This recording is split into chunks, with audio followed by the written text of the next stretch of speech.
Man's out here watching Hamza. Hamza is next level, bro. His recent content. I literally, a video that has inherent value for literally every human in the history of the world is Hamza, the best book I've ever read about making money. I just watched it. It's fucking mad. So if anyone joins, that'll be great. If not, we'll see how it goes. I always make. Oh, actually, this is weird, yeah, because I tried to go live earlier, and then I stopped going live. Um, and then I went live again like 3 more times. This is what I saw Key Parks done the other day. It's like people go live before they're even sure if they really want to be live, and then and then you just kind of end it when you realize that you don't really want to be live anymore. Why am I purple? Where is that light coming from? That does not really make any sense. Is my phone just like interpreting everything and makes it purple? That's weird. My phone, the only light that I am seeing. Yo, Key, how are you? I was just saying the phenomena of doing lives and then you just turn them off. Like yesterday, I was in your live and you just like, I saw 10 minutes in, you were like, I don't really want to be live anymore. I do that so much. I was doing it earlier. But this purple light that you're seeing has been completely fabricated between the reflection of my camera and the brightness on my phone. Like that, look, it's blue now, and then as it mirrors consistently, eventually it goes purple somehow. I'm doing really good, to be honest. Yeah, thank you. How are you, bro? I've just been watching a hour-long video by Hamza. Are you familiar with Hamza? He a video by his is the best book I've ever read about making money. I just been, and it's quite powerful and it's getting me thinking about a lot of stuff. So, heard of him, I haven't watched him though. He's very good, I think. He does like, I'll show you him if I can. This is him now. Look, he does like hour-long videos these days, and he does. This is so direct, yeah, and this is something so powerful and something I'm gonna take from him. It's just simply, being way more direct with the way that I speak. So obviously I don't edit these days. I am gonna be changing my content drastically in the foreseeable future, but it's like there's no pause in between his words for the most part. Like I've done videos of that nature before, but he's speaking so directly and he cuts out all the bullshit that doesn't need to be in there, and there's no time for you to think or breathe or nothing. He's just telling you information that you want to hear. What was he actually speaking about earlier that was actually relevant? It made me think of you, actually, Key. I don't know why. I can't fucking remember. But yeah, how's it going then? Basically, I'm on here mainly. I want to speak about the future of the channel and what's going to be going on. So mainly, I'm going to have a website up eventually. Truthtillidie.org, most likely.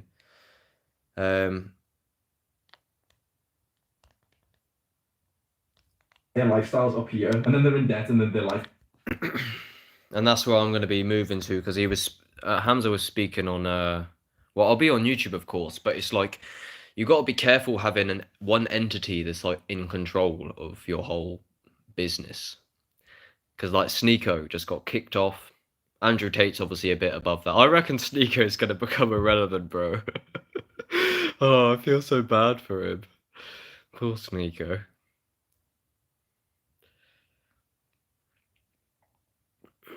Yeah, I feel like I'm a direct speaker. Although I'm working on communicating better, I talk direct. However, I think too much on what I'm saying.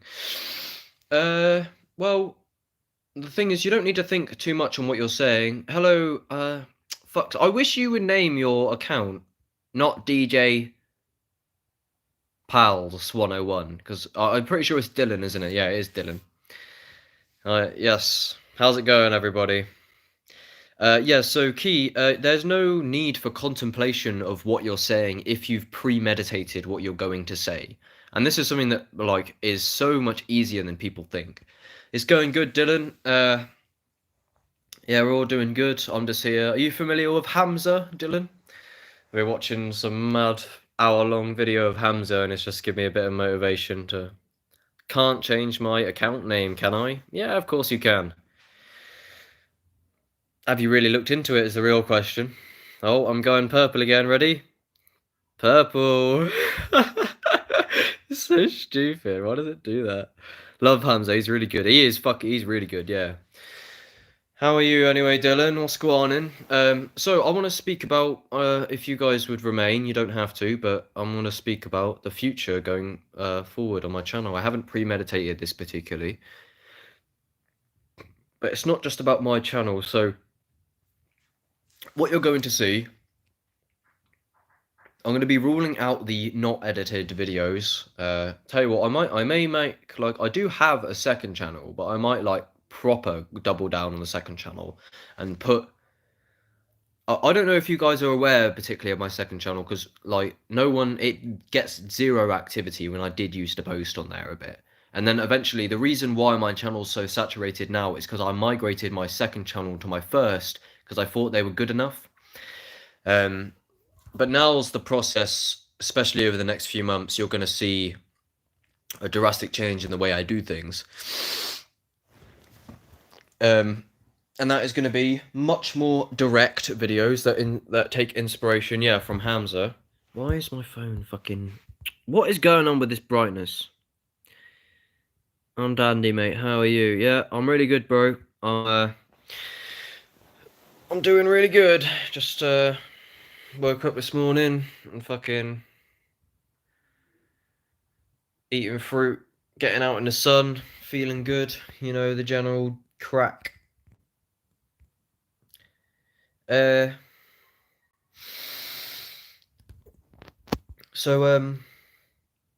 my video is going to become a lot more compact, a lot more direct, with premeditated.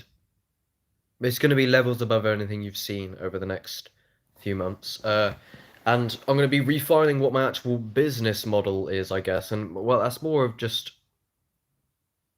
It's just constant refining. And then again, what Hamza was just teaching a second ago is look,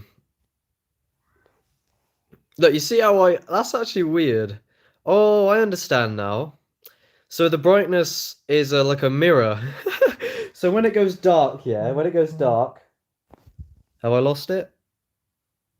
Look, now I'm in the dark, yeah, am I? Yeah, look how dark it is, you can't see me. But if I do this, it mirrors the brightness, and then it saves it. Yeah,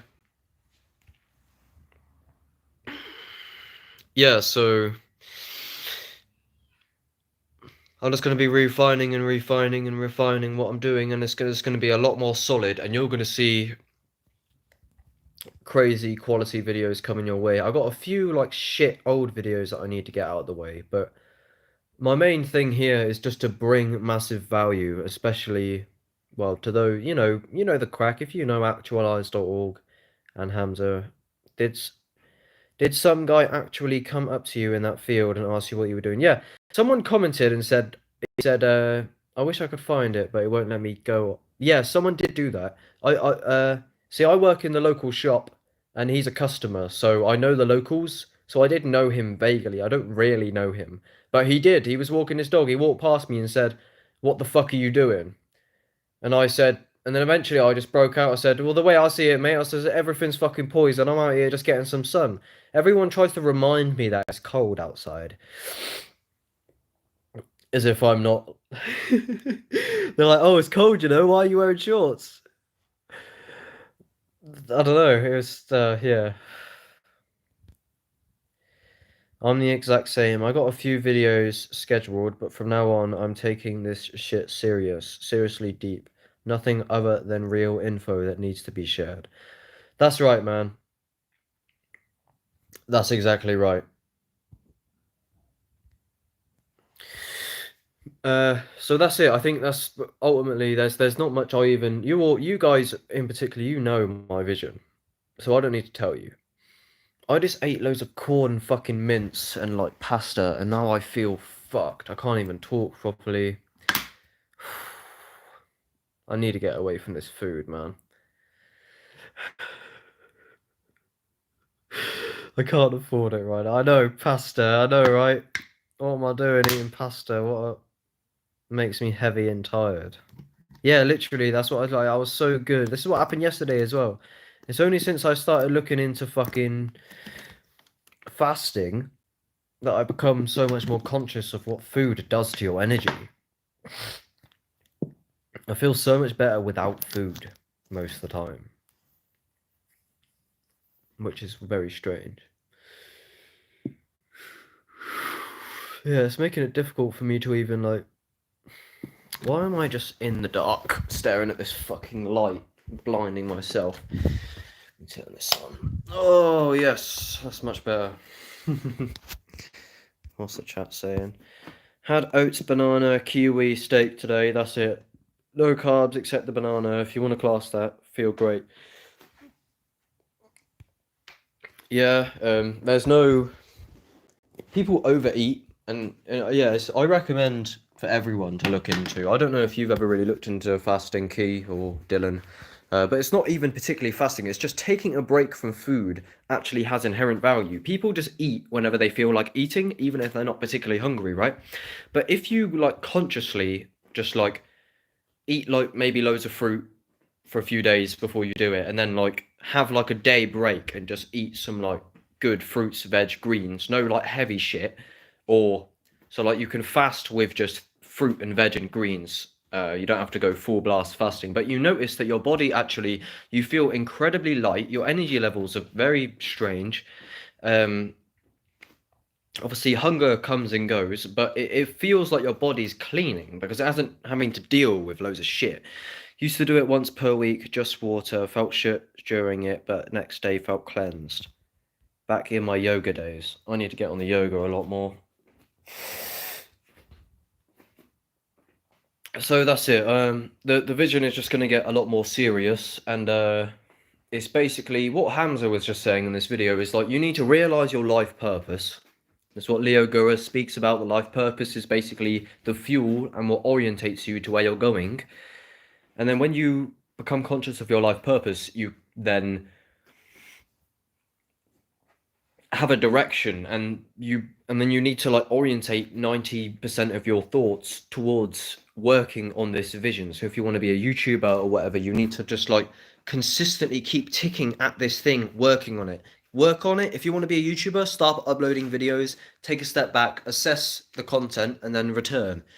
I feel like I'm parroting a lot of Hamza, but I mean, I am. I just watched the video, but I mean, it was a very good video. I can't remember. Well, not shit, but low energy. Then the day after felt awesome. Tunnel vision, make it happen, my bro. You can do literally everything. Hang on, back in a sec. Okay, Dylan, no obligation. If you guys want to leave, just let me know and be off. Right, so that's it. So we need to figure out how the fuck to get I feel like it requires a lot more contemplation, and what I'm going to be doing a lot more is just having a lot more silent days, a lot more. And so what's been happening to me to an extent is social media is just the fucking descent of the fucking ghost, or I don't know. What was I don't I'm trying to find the term. It's like basically you don't even realize how sucked into social media you are the vast majority of the time. Like today, like you think you're being like I watch social media while I'm eating, and then like maybe you go and try and dabble in a few sort of productive things, but then before you know it, you reflect on the past 4 hours and you're like, nothing's really happened. I haven't really been particularly conscious, and that's because when you're watching, there's no time for your thoughts to intervene. Um, and this is what I used to do when I was depressed and I was running away from life, is I just fill my brain with as much like distraction as I can because I did not want to face the present moment. I can't believe that shit, man. I was reflecting on my depression and stuff. That shit was really bad. It's confusing to me now. But what I speak on, there's normally two states if you're familiar with depression, is you're either open, which is me now. I'm breathing, I'm conscious, I know how to regulate my emotions, and I'm open-minded to the world and taking in new information and change and growth. And then the other state is closed. And that is where you're just running away from presence and everything. You just, like, you don't kill yourself, but you're trying to just get away from presence and taking responsibility and being. Silence is alive. It will teach you all you need to know. Yeah, so this is something that happens on psychedelics very frequently, is you seem to plug into like some mad field of knowledge. And Key, me personally, I think you need to take YouTube, fuck off with your guidelines. This is my friend. He knows the crack. Key, personally, I think you need to take more psychedelics. Maybe not, but you know, like balls to the wall with psychedelics, yeah, is some of the most powerful shit. So, oh, I can't even speak on it. It's so stupid. But they literally, bro, if you think that you know what you're going on about now, wait until you take like a really big trip, yeah, and then you'll reflect on like you a week, like what you basically you're down a path, yeah, and you think this is the path that you need to be going down until you trip, and then you're like, oh, how was I so stupid? I'm not saying that you need to, but I feel like I'm assessing your situation and your contemplations, and that I feel like psychedelics are the fuel for radical transformation and a radical reassessing of everything. Jacob says, "How can I be self-consciously self-destructive?" I'm not sure what you mean, bro. Like self-sabotage, like self-destructive. Yeah, I was self-destructive for ages in my depression phase, and I was very aware that I was doing it, but I just like it came with awakening. It was after awakening I realized now I'm fucked because now I actually have to take full responsibility. It was when I was abusing psychedelics and listening to actualized.org every day. Eventually a darkness crept in. And if you look in the comments of actualized.org and the way that they look at this whole forum, everyone says the same thing. It's like actualizer's teachings actually ruin loads of people's lives. And the reason they do that is because they're way too big, way too reality shattering, and like you then basically have to retake responsibility for everything. And people like shut down, and that's what happened to me. I shut the fuck down, and that's when I said there's two states: you're either open or you're closed. I closed off after my profound awakenings because it's like I realized the scale and everything, and then I was like, and then I like my ego kind of like had a fucking panic attack. So, all right. Key says, I mean, they're nearly ready. If you know, you know. I took 750 UG of LSD, lol. Mushrooms, however, I haven't went deep.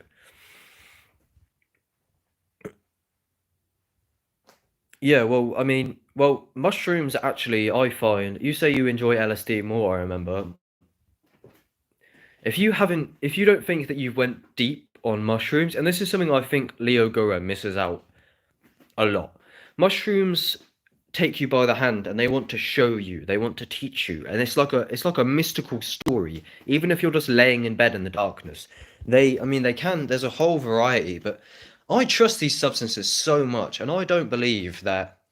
For example, there's this YouTuber called CG Kid. He made a video called Why I No Longer Take Psychedelics, and he said that the reason he stopped taking psychedelics is because for absolutely no reason at all, frequently he would take a psychedelic and they would just kick the fuck out of his ego and it would be a horrible experience, and said it was not logical. I disagree. Mushrooms, I put my trust into them 1,000,000%. Anything the mushroom shows me, I learn from, I grow. This guy stopped taking psychedelics, right? And this goes back into the actualized.org thing I was thinking about. So the psychedelics are way too much for this guy, right? But then after he made that video 2 years later, he like disappeared for ages, and then he came back the other day and said that he relapsed on like heroin and crack and shit, which is all his channel's about. And what this basically kind of proves in my eyes is like the psychedelics, like you couldn't handle what the psychedelics showed you, whatever, so you stopped taking them, right? But then you relapsed because you couldn't deal with the shit that it was showing you. And it's the same with actualized.org. It's like people want to turn it away, but they know like someone made a video hating on actualized.org. It's like a 40-minute video. It's quite interesting. But I've done a lot of research into the nature of Actualize because I think it's one of the most amazing thing, like one of the most weird concepts and such an interesting catalog of things. But I liked hearing people's perspectives on the whole field. And a lot of people like hate on this guy, like I say, because they say that they ruin their lives. But what I think happens to people is they retreat into defense because they have no choice but to retreat into defense, because if they don't, then they have to take full responsibility. All right. To be honest, I've changed my mind on that. Can't say I enjoy LSD more if I haven't took a big dose of mushrooms. That's unfair. Bro, Key, if you haven't taken a big dose of mushrooms, oh boy. Ooh. Uh-oh. This is what I feel like you're missing. You get it, Key, but I feel like you could benefit, like, and especially with your financial situation. I don't know what you're doing, bro. My goal, yeah, I was having visions earlier. I woke up this morning, I went out, I was in silence. I was thinking about this amazing. I'm gonna make like some mad skit, like movie, like a short film called Mass Psychosis or Insanity. It would be cool. I won't go into it just now, but it'll be like a film on how everyone views their life, or how everyone lives their life, and then how people view me, and or not just me, but the awakened individuals. They hate on them and they project their shit onto them. Meanwhile, how do they live? And it would be I thought about this way of making like a skit in a movie that would be pretty easy to an extent.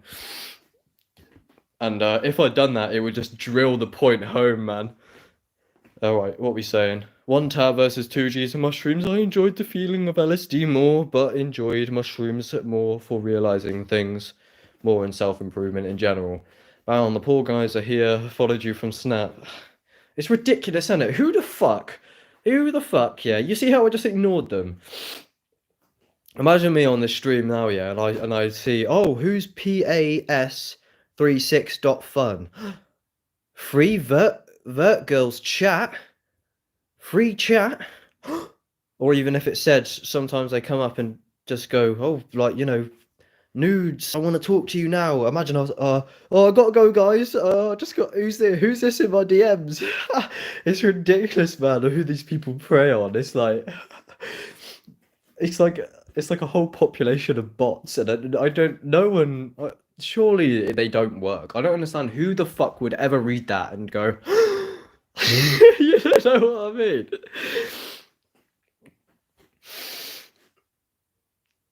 Two grams highest dose I've done. Ooh, mate. 5 grams in silent darkness is what you need. Mushrooms enlightened me, and I like look. I'm literally not allowed to speak on any recent mushroom shit that hasn't happened because my family is like, my family want me to be safe, and they're like, oh, they're worrying about me. Oh, I can't go into it. It's fucking bad.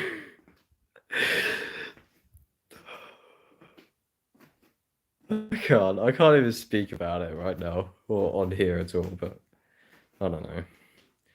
Okay, what we got?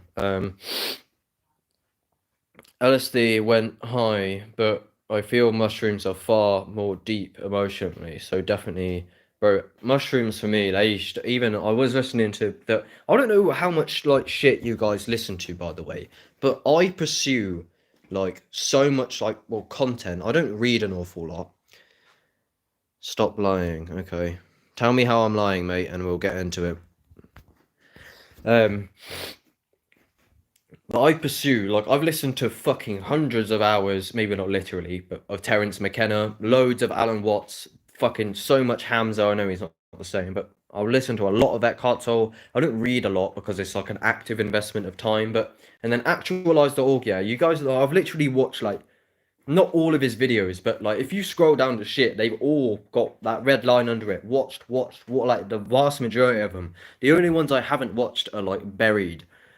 Like, I used to listen to Actualize on 2 times speed for like nearly a year at my job, just with the headphones in all day, 8 hours a day. Next one, next one, next one, and that's after I started doing that and abusing psychedelics at the same time. That's when I shut down into depression.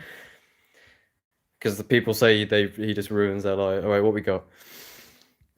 Do you think Using weed as a crutch is bad. I mean, smoking every day like Terence, but what's your opinion on the Daily Smoker? Jacob, the Daily Smoker is. I don't believe that if you are dependent on weed, it's a lack of consciousness. Me, I found, if you're familiar with the like dopamine detox sort of shit, that works in a sober mind. But I'll tell you what the ultimate dopamine detox is a massive trip of of magic mushrooms. If you become, but only if you do it properly. If you do breath work and you've got good energy levels and your diet's been clean and you take a good dose of mushrooms, but you've worked through it, and this is why I'm so excited in the future potentially for psilocybin mushrooms, is when you get past all your like shit, and this is what Terence McKenna says, people don't pursue long enough. It's like they literally evolve. The more you take them, they're not the same. I used to take them when I was 16, nothing the same. I stopped smoking weed, I used to take them, nothing. But what I'm saying, Jacob, about your question is, it's all a matter of consciousness. If you can, when I was depressed, I needed weed, right? If I didn't have it, I was like, oh, I want weed. But you're creating that desire in the first place. So it all comes from a lack of taking responsibility and awareness in the present moment. And if you are highly conscious enough, and this is what I was speaking about, the dopamine detox is psilocybin and mushrooms, it's because you can do a sober dopamine detox over like 2 weeks, yeah, or you can become so conscious within an hour or so through breath work that there's just no such thing. And it just shatters the whole thing. This is rubbish. You're just a drugged up loser. Okay, Uncle Barry. Well, I hope you could continue fucking hating your life. How much do you hate yourself, Uncle Barry? Tell me. How much trauma do you have stored in your body that you just project onto everybody? Like, why are you projecting this shit? I'm just a drugged up loser. Why the fuck are you on here then, Uncle Barry? Go and do your own shit. Or what are you gonna do? Go create your own stuff, or you're just gonna sit there hating on me because you hate yourself.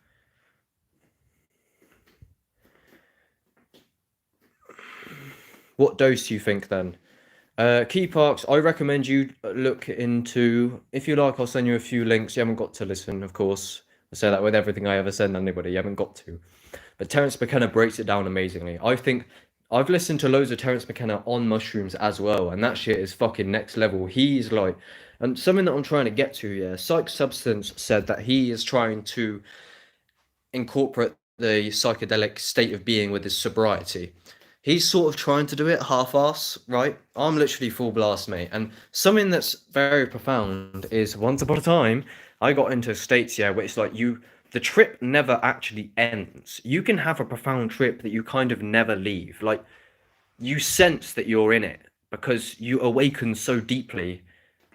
And this is say psychosis. Like, it does end, like, you're not hallucinating, but it's like if you cultivate such a deep understanding and being, and you really, really learn the mushroom over many, many years, it merges with your actual reality.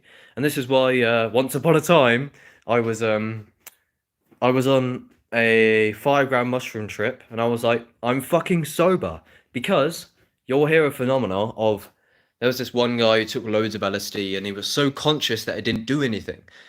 A lot of people think this is bollocks. Conor Murphy actually proved something of the same nature, is that Conor Murphy became like permanently enlightened, somewhat, supposedly, where he took a mega dose of ayahuasca. You can find it on his channel. I took a mega dose of ayahuasca, where he proves that he takes loads of ayahuasca and it didn't really do fuck all, because it depends on your state of consciousness. And this is what I was speaking, Jacob, with your weed dependency, is that, yeah, you can be dependent on it. And yeah, I understand weed is a navigation tool for a lot of people. Like, my confidence blows me away when I smoke a zoot. I'm like, was I really fucking doing that shit when I was sober? Even now, I'm sober. I've been sober for a while in terms of weed, but it depends how conscious you are. There's no such thing as a drug. It's just a state of consciousness, and this is just breaks through all of the taboo. Hello, Dan. It breaks through all of the taboo, like, notion of, oh, you take a drug and then you go insane. Yeah, but this idea that you take a drug and then lose the plot is like still in the dualistic paradigm that's written into everyone's shit. And for those who aren't aware, the dualistic paradigm is going, that's a sofa, this is me, that's the TV, that's Key, that's Dan, and this is me, Baron. But when you get into this state of consciousness and it all becomes one, the hippie dictionary notion is all of the distinctions that the mind makes to try and understand the world dissolve into one happening. And when this happens, the idea that you've taken a drug or anything, it doesn't matter because you're accessing it directly right now. It's a bit mad. But good luck trying to understand that conceptually. I was having a long conversation with some guy. I was trying to explain him. I sent him a video by Actualized, how looking at your hand is the closest you will ever get to spirituality. And it was a video about distinguishing conceptual from actuality. So actuality and then the picture of actuality, and he didn't get it. And I was having a 4-hour conversation with this guy because I was just trying to tell him that everything was poison, and I was like, oh. But eventually we came to the conclusion that he is actually so trapped in the thinking mind that he could not actually distinguish actuality from thought, and that sounds so mad to me. All right, okay, I'll get to the comments, sorry.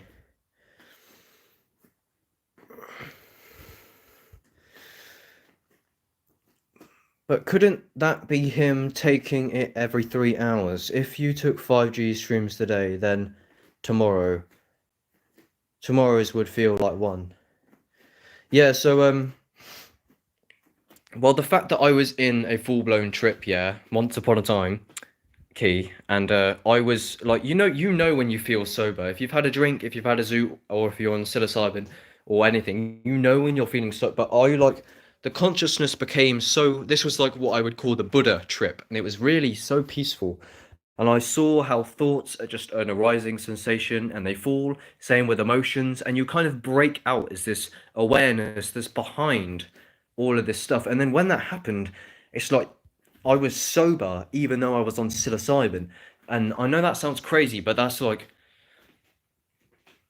it depends on how conscious you can become. And I'm pretty sure at this point, and I used to laugh and say, that's bollocks. You can't take LSD and be such a Buddha, so conscious that it doesn't do anything to you. But I became aware in this experience, I believe, that the consciousness can break through ultimately, of that you become so aware, so being, that there's no idea that you're not sober. I know it sounds a bit mad, but anyway, tolerance builds fast. Yeah, but tolerance builds fast, yeah, but you're also hallucinating full blast, and I know what you mean, because I said to you recently, I can't get into it. Jacob says, I heard stories of Ram Dass Guru taking like 10 tabs and it doing nothing. Tolerance builds fast, says Key. Jacob says, I've heard that story as well, Jacob. Yeah, so that's what I'm speaking of. I thought it was bollocks, just like you guys. And I know that tolerance is a thing. However, I'm pretty certain at this point that it's really, and goes to the weed addiction, that the state of awareness determines everything. Yeah, well, yeah. I mean, it's not that, but I know you're not saying it's bollocks, but it's that obviously if you take a heavy dose of LSD or psilocybin, most people are right to assume that will do something. And the idea that you can be so conscious that you can just break past that sounds absolutely ridiculous. So you are still under the influence, right? So you still take the psilocybin, right? And it's still physically changing the chemistry in your brain. So you are still on the drug. So the idea that it's done nothing is not true, but it's that you're so conscious and you're so aware of your vehicle and your mind and every dimension of everything that it doesn't really change anything because you're still just so being. It's hard to explain. Oh, I was talking about Conor Murphy saying that he was taking it every 3 hours. Of course, he's not going to feel it the same as if he took 3 weeks off. Yeah, I understand.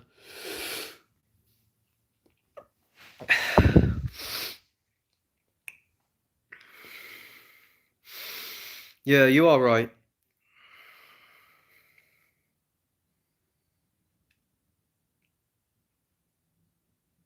But you see, normally if you take psilocybin, it will do something because you're not that conscious. But what happened is I became so conscious within the psilocybin trip that the trip kind of just ended. Because it didn't, but it's like you become so conscious, and what we all operate in a very low state of consciousness every day. We're thinking and we're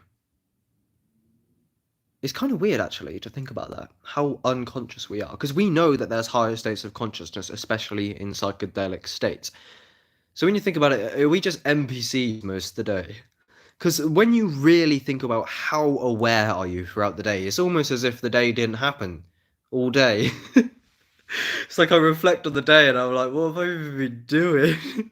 You just go about like getting food, doing this, doing that, going on YouTube or whatever, obviously.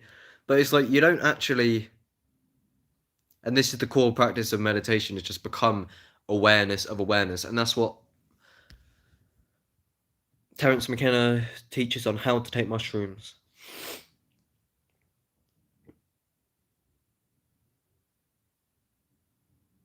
I'm gonna take 20 grams. Maybe I'll book a one-way flight to India and bathe in the river. River Ganga. Oi, Key, I know 20 grams sounds insane, yeah? I'll tell you, one of the most invaluable experiences to me in my life was the Terra trip. And I actually had two Terra trips. So if you're familiar with the main video on my channel, which is like the 7 gram super extreme bad trip gone wrong, a lot of people don't have these experiences. Leo Gura's never had an experience like this. Terence McKenna's never really had an experience of this insanity, this shattering. So I'm very grateful for how ignorant I was when I went into this experience now, and I feel like I should make an update video on this actually. But I'm so grateful for this experience because, and the reason, this is why I almost somewhat advocate that you do take 20 Gs of psilocybin but a lot of people go, oh, well, you want to work your way up slowly so you don't completely shatter your mind. Well, I'm actually grateful that I shattered my mind, because what happened, if those are unfamiliar, for 2 trips, I went into a super fucking spiral terror trip, literally existential. Alan Watts says it like this, is if you zoom out of life, yeah, what you have is images of bodies walking around, moving about the day, doing things. And then when you look at reality from this kind of big picture perspective, Alan Watts says that you have to be careful because you can interpret this as horrific. It's like a tormenting game that just plays itself out for the sake of itself. And this is what happened to me. It's like you look at the whole picture and you go, oh, please no. Why am I cursed with consciousness? Alan Watts it's a 5-minute video by Alan Watts that says what to do on a bad LSD trip. It's a profound video. But anyway, I'm very grateful for the experience because I feel like that gave, if I didn't have a absolute reality shattering experience, I was not ready for that. Like I said, I was 17. I only had 2 3.5 trips and they were beautiful, amazing. And then I took 7 grams and I literally, and then the day after, or like a few weeks after, sorry, I took 5 grams and the same thing happened. Complete terror, did not understand. And that was necessary to build some like PTSD in me that's now made me very serious about what I do on this channel. As you can tell, I'm very serious. I'm very deep about the stuff I speak about. That's because I had my whole paradigm completely shattered. So when you want to take 20 Gs, I'm not scared, mate. I'll take 40 fucking grams. I'll take 80 grams. These days it won't do nothing. But ignorance is actually valuable because it provides the house of cards necessary to blow a hole in your psychology that then in the next year or so you rebuild a new foundation, because the reason it blows a hole in you because everything I thought I knew no longer made sense. Yeah, I don't give a fuck, mate. I actually will one day, trust me. Yeah, it definitely would. But I actually will. I've seen trip reports of people try. I will do an in-depth fucking like live report of like taking the largest dose possible, uh, just for the sake of it. Not now, obviously I can't. I've never had a terror trip myself, says Key. Literally only had one. Only had good experiences, except like 20 minutes within one with the screaming situation. Yeah, we know about that. Jacob says, in my personal opinion, you don't need to push it past 10 grams for a terror trip.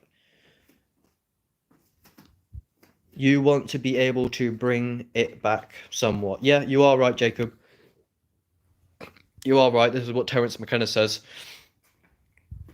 He says that 8 grams is too much for Terence. I remember him saying, because it's so far out there that you can't bring any valuable ideas back to the community, and that's what a lot of people speak on as we become psychedelic explorers, not to work through our own psychological stuff, but actually find ideas and like hunt for ideas in this mindscape and then actually bring them back, which is what Terence done with so many things like the visual language idea with the DMT. So many. I won't go into Terence. I can't even hash him off the top of my mind, but I know he's brought back amazing ideas, and they all originate from psychedelics. And that's what my dad said once upon a time. It was something along the lines of, well, could you speak to the trees before you took the mushrooms? And obviously, in the Western paradigm, that just makes you sound crazy. It's like, well, no, I couldn't. But the fact that I could while I was in there. All right. I'm not taking 20 really, lol. That's ridiculous. I would consider 10 though, but I do 5 first. You had a terror trip and then continued to use them. That shows a lot about you. Respect. Yeah, I was literally taking them literally like I had a terror trip. 2 weeks later, I was back on it, and then I kept taking them because what I'd done is I bought an ounce, and I thought for some reason I didn't research. I thought they were going to go off, so I persevered with taking them. One, because I knew they were sacred. My philosophy, kind of somewhat, is like the more psychedelic, the better. And this really shows a lot about what I can actually speak about if I just. Well, yeah, I knew that they were sacred, so I just kept on fucking taking them. More psychedelics, the better in terms of like. I mean, I almost can't escape that paradigm. Mushrooms to me, I don't know about psychedelics in general, but mushrooms to me, they literally, especially if you look at the brain scans, it's like they're just fuel for superhuman levels of consciousness, and I can't really what I was going to say earlier, I thought I didn't end up saying, is that my vision for the future when I was walking out on the field this morning, I was having many insights, is that when I become wealthy, and this is why I was saying, Key, I don't know what you're doing with your money situation, but this is what I'd be on if I was financially stable. I want to be on heavy doses of psychedelics every day. Right now, I ain't going to do it because I'm going to burden my family with me losing the plot while I have no money. But when I get on top of my game, which I will, obviously, maybe I'll have breaks. But to me, what I've become directly conscious of is that I don't know if there's really anything. I can't say nothing bad about it. Maybe not literally every day, but you know what I mean? Maybe a lot of people don't get that. But then again, remember, I've had like 70 experiences at these points. I haven't actually counted, but it's something like that. I got to be careful with this number because it keeps going up. I think we're going to have to set it in stone for 70 until I need to explore the LSD realm. Oh my god, yes, please. See, Terence McKenna never advocates it. He just says it's funny ideas. But obviously, I've had one experience on LSD that blew everything out the water. I did combine LSD with magic mushrooms, which that was quite interesting, to be honest. But LSD in itself, yeah, it was just so electronic, and I was out. I mean, it was a walk in nature with like amazing music, and it was just the most amazing bringing together of like transcendent visuals that just shot me off into next realms. But yeah, what I was going to speak about is like I try to speak about personal development and all this stuff, but clearly I'm gifted with the psychedelic speaking. So maybe this has really got to be my core thing. And like I say, I'm really gifted in the spiritual, the deep psychosis, spiritual psychedelic realm. So maybe I'll just got to double down because that's where my teachings have value. And I don't even talk about that super loads on my channel, which is absurd because as you can tell right here, I'm just fucking and I've got fucking so much experience that I mean, why would I speak about anything else? All right. Sorry, I didn't mean to skip over your comments. Baron right when he says the terror is valuable. Yeah, that's valuable for you to. Otherwise, I've never been scared shitless like that in my entire life.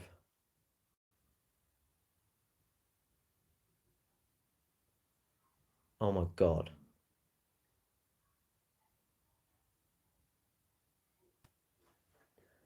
We won't get into it.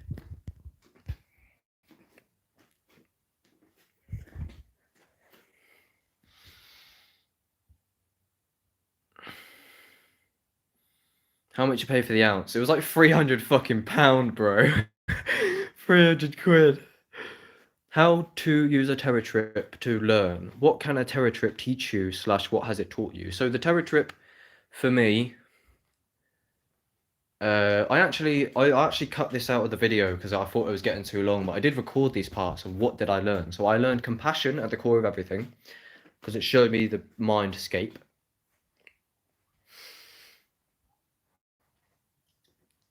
As soon as I came down, like I understood that I don't really understand what's going on in anybody else's mind.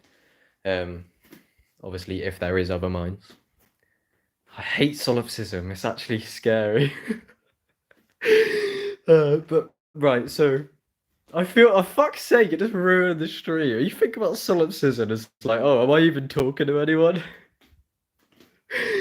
Oh well, I'll just play the illusion, if it is the case. I don't know. So yeah, I have a compassion for other people because you don't know what they're dealing with because no one could comprehend what the fuck just happened to me in that experience or those couple experiences. But they also, I feel like they reset me in a way of like they blow your hole in your psychology so deep. And they literally just cut your fucking head off to the extent that you now have to build up a brand new understanding of everything because mushrooms will not do that to you if you understand reality. If you don't understand reality and you take a heavy psychedelic, that's when it will fuck with you. And I still have bad trips, but I've learned to have a bad for mindful trip. And this is the thing. All of Terence McKenna's bad trips, all of Leo Gura's bad trips, they're not really bad trips because they are conscious of reality. They're highly conscious and they know the crack. I feel like I'm gonna die in a minute if I need to fucking spit this mucus that this corn mince has produced. Sorry.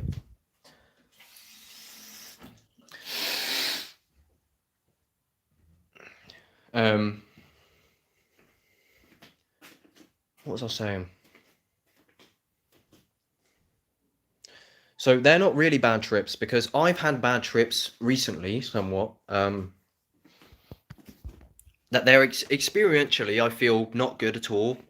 My mind is dealing with really tough things, but they're not bad in the sense where you literally just blow the fuck up and you want to kill yourself. That doesn't happen to like Leo Gura and that, really. Because they're conscious before they go into the experience, and that's a very deep lesson. Remember this: the more conscious and you aware you are of your body and the matrix and your surroundings, the more conscious you are before the experience, the better it will go.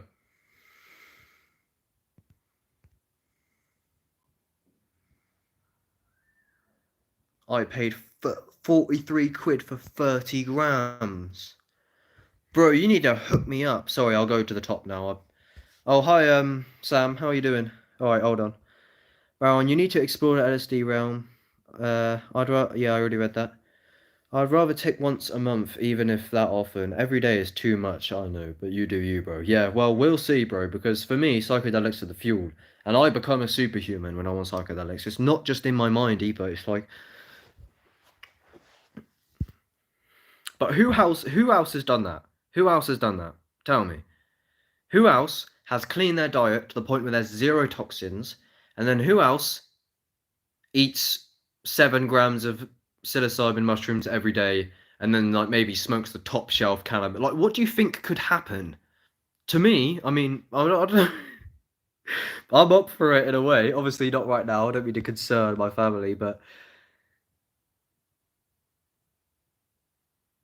oh my god.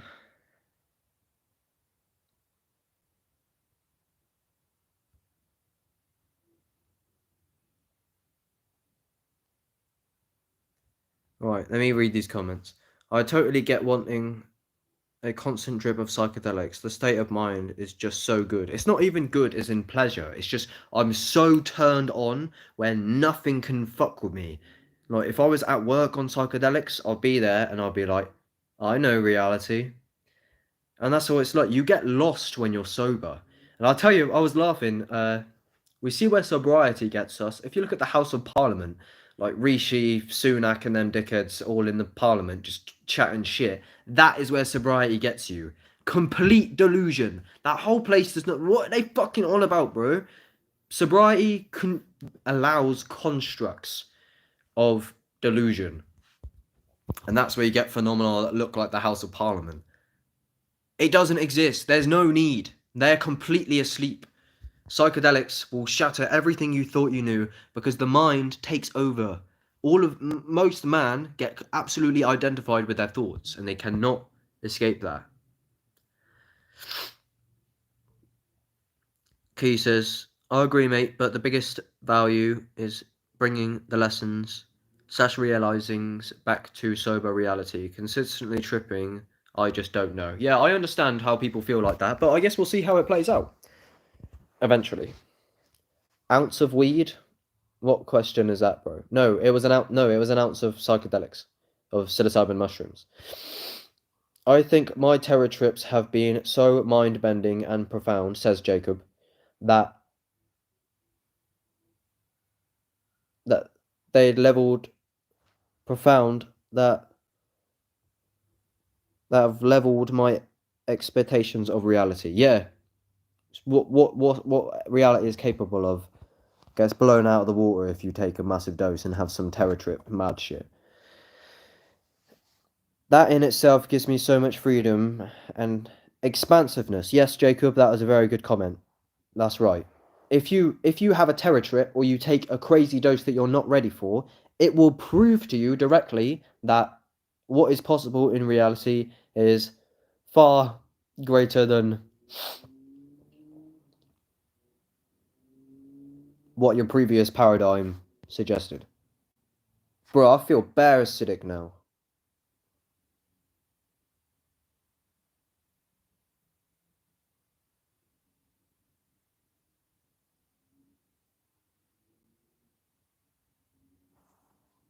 Microdosing psilocybin mushrooms, I will never stop it, because it helps improve my vision and turns my eyeballs telescopic. And we're all telepathic. I'm speaking deep, of course. Our human brain is more than capable of reading thoughts. Have you seen Actualized Social Matrix video? I just watched it recently as a good listen. Oh yeah, I listened to it about a year ago, I think. I'll have another listen. Yeah, it's basically the House of Cards. The Social Matrix is the House of Cards that everyone. I'm gonna look back into that one actually.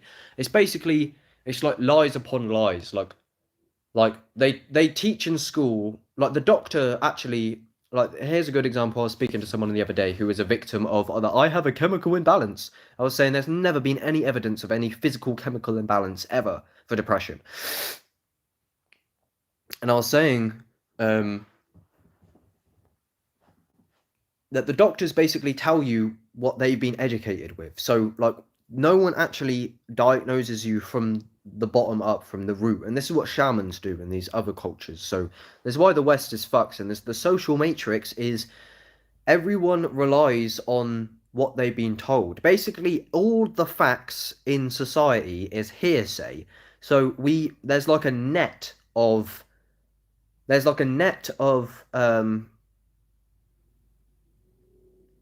we have like a massive society of humans, and then like in a metaphysical sense there's like this net of knowledge that like floats amongst these people, and none of it's been directly verified. It's all just like mostly hearsay, because everyone says it, basically you go, okay. So it's basically like, who told the teachers what to teach, and then what is the teacher's upbringing? And it's basically like, it's the same way of how there's like a synthetic poison that flows through the ecosystem that's hard to get out of in the West. It's the same with the knowledge. It's and it goes hand in hand with the heavy identification of the mind, I think. But it's like everyone just hearsays, and because of authority bias, which is, oh, he's got doctor in front of his name. You know how when COVID's going on, we'll go, oh, we'll just leave it up to the scientists. They know what they're going on about. It's we rely on this authority bias, but when you go to the authority, when you go to the doctor or the scientist, he's also relying on the authority bias, and no one actually takes it back to it. So it's basically a fat illusion. So all status quo is a like an evolutionary net that's just fucking being fabricated through hearsay. I think you I think you only want to kill yourself on a trip if you have actually mental issues, schizophrenia maybe. Well, I've wanted to kill myself on trips, but only yeah. I've had mental issues all my life. Like I've been very depressed, even of recently. Now I've opened up, which I'm very excited for, especially with my content, yeah, because I realized my entire YouTube existence, yeah, until a month or so ago, I was depressed for the most part. Now I'm not. Now I'm going to be getting to action. So that's where I'm going to be bringing much more positive value. All right, I'll hurry and get through the content. What do you mean being conscious of the What do you mean by being conscious of the Matrix? What do you mean, like when you're going into a trip? Being conscious of the Matrix is this. This is the Matrix. It's the dual multiplicity that is. Well, the Matrix is the body, the outside, the thoughts, the emotions. The Matrix is the everything, right? Everything. Reality is the Matrix. So the more conscious you are, basically, if you get deep into meditation, you can see how you are a matrix of arising thoughts and arising emotions, arising concepts, but none of these actually need to be arisen in the first place. So what you'll find is there's an awareness behind the matrix. And when you become so conscious of the shifting impermanence of the matrix, you become the watcher so heavily. And this is the key to meditation, this is the key to psychedelics, is to become the observer of the observer, become the awareness of the awareness. And that's it. If you become aware of the aware of the aware, and that's what meditation is ultimately, is all these ideas about meditation is all bollocks. You just literally need to become aware. So when you start thinking, go, oh, I'm thinking, okay. Watch it. Watch. Just watch. And then that is how you become aware of the matrix. Bro, you ate a pie, and you ate a pie, didn't you, today? That was yesterday. Unstoppable. That mindset is untouched, not in an ego way, but unstoppable with getting your message out and being on your purpose. I wish I got to that comment because I'm not familiar with what the mindset is exactly right now, because I think it's been a minute.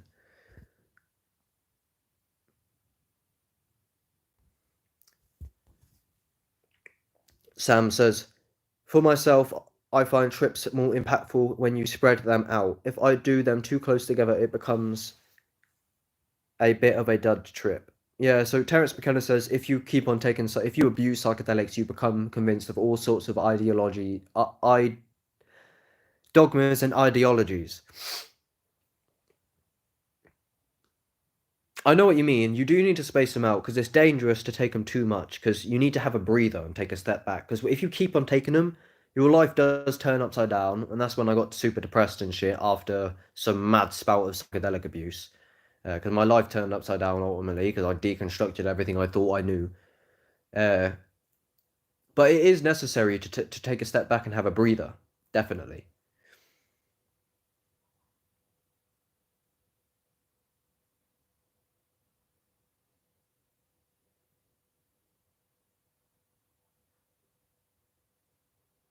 Psychedelics, no. The more psychedelics, the better.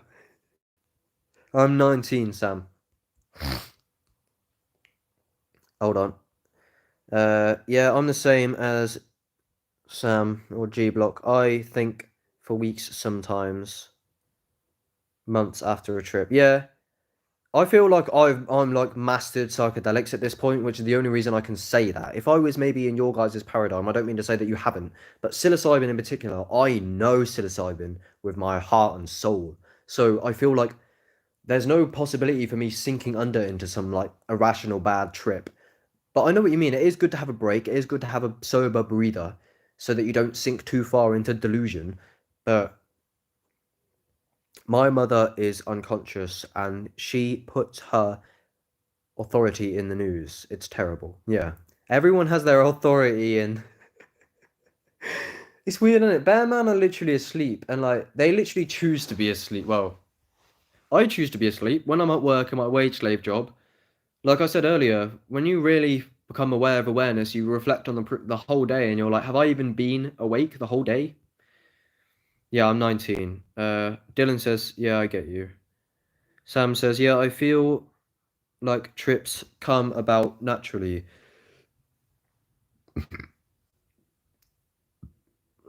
Why did I eat that shit, man?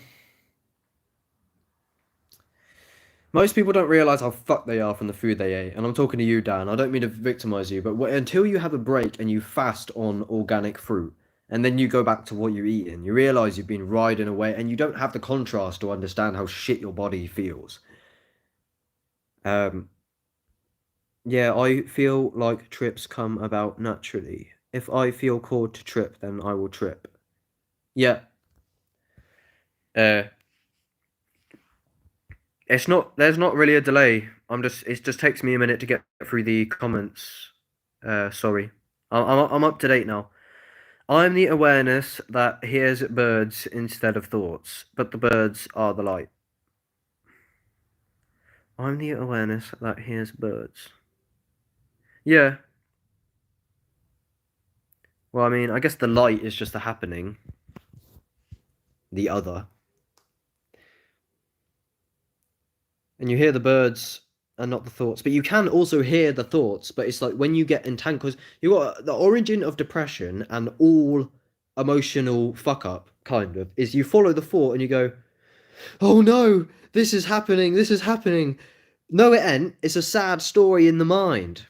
Eckhart Tolle, a powerful teacher. If you want to understand thoughts deeper, Eckhart Tolle is the best teacher for that. He goes very deep. He's got videos and many books. I've got a book actually. And Dan, I left my book at that fucking workplace. Did you ever actually look for it? I'm sorry. I feel like I always hate on you these days. I'm not hating on you. But I left my fucking spiritual enlightenment book at this old job, and then my boss probably hates me, so he just probably burnt it. But this is Eckhart Tolle. This is another book by him, The Oneness of All Life. This book's just full of quotes about non-duality. Maybe I'll read some actually. It'd be nice. Of the awareness of the awareness.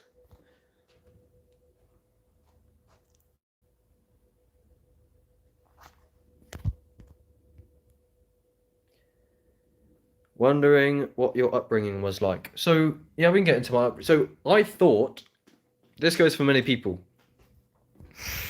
Many people think that their upbringing is actually like good, and my upbringing was very good. So my overall, I've had a father throughout my entire life that has done his best, other than like go in and out of prison. But he's done his absolute best to provide. Like he goes to work non-stop, and he brings the money home. Right. Ultimately, there was never really an ultimate like zooming out, and this is what psychedelic they make you zoom out and go, what the fuck am I even doing?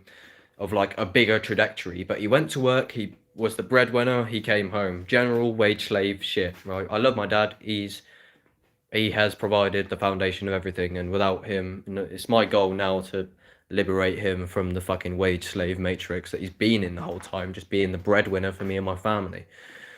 So many people think that their upbringing is good, right? My upbringing was good in terms of, like I say, I have everything I need. Everything I need is pot noodle and fucking like I had decent dinners in the West, right? But obviously it's all poison. But you've got to be grateful, and it ultimately comes to so many people in the Gen Z just want more and more, and that's why I'm on here being a victim, going all the food's poison. It's because it's just like you go up like this ladder of like, right, now that we've dealt with just blatant fucking rape, slavery, and pillage, then it goes to, it's like the Maslow's hierarchy of needs. At the top, at the bottom, you have basic survival, and then you have like emotional survival and ego and stuff, and then you have like all like nutrition and like family, and then as it goes, and then at the top of self-actualization, which is what Actualize.org's foundation is built on, is becoming your full actualized self. I feel bare acidic. That's weird. It's only you only notice it when you have a break from the food, bro. I'm literally done with all dairy, and I'm done with fucking all processed bullshit when I get through these few dinners that I've already made. So yeah, my upbringing was good, but so you think that your upbringing is good in terms, oh, I've had all the physical stuff, you know, but so my upbringing, all the spiritual teachers speak of the same thing. Eckhart Tolle speaks of the same thing. Actualize.org speaks of the same thing. It was a good upbringing, and I'm very grateful for everything. It could have been a fucking whole lot worse, so don't think, but it's a lot of it's, I don't want to get too deep into it, I guess, because I don't want to just like talk about stuff that my family maybe don't want me to talk about, but society, Actualize.org says, society is one big abusive family, ruled by unconsciousness.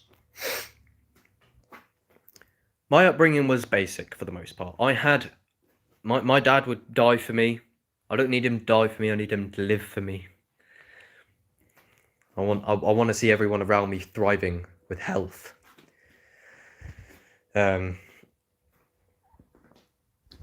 But yeah, ultimately it was good. I had the foundation, but I had to figure out my machine by myself mostly. No one really awakened, and this is what we're doing now. So me, Eckhart Tolle, Actualize.org, Traumatic, Inspector Veg, all these like awakening people, right? And Key and everyone in the chat. Basically, you probably had somewhat of a toxic upbringing. You maybe went through some deep psychological depression stuff, and then after about 20 years, you really get working on your health, and you get working on unwiring your preconceived notion. And this is why I've tried to take as many psychedelics as I can while I'm young, so that I don't build a false picture of the world to begin with, so it's not challenging to deconstruct it in the first place. So it's best to start when you're young, so you don't fall into the social matrix.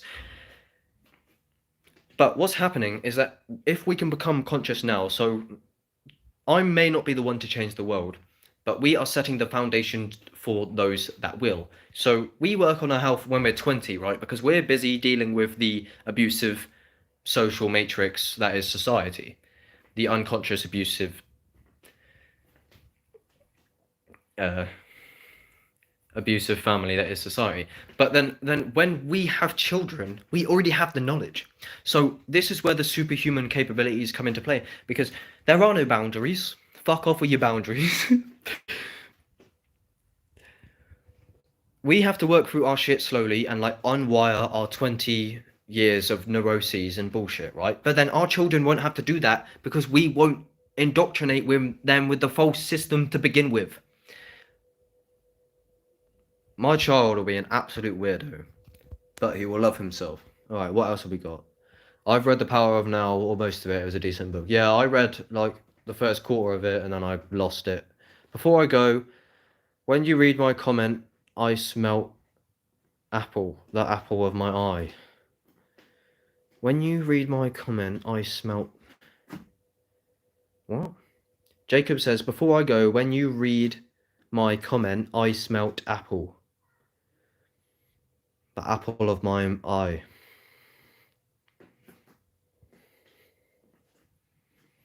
I have no idea what you're on about. My upbringing is what made me who I am. Fuck it. Yeah, you are right, yeah. It's a good point.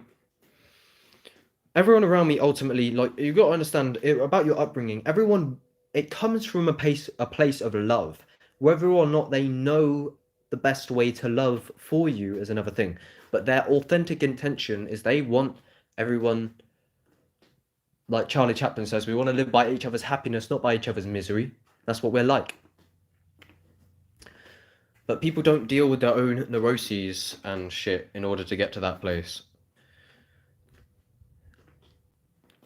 Is at the time, but long term, it makes you stronger. Oh, wait. Like even bad upbringings, it's not always a bad thing. Is at the time, but in long term, makes you stronger. Yeah, you're right, bro.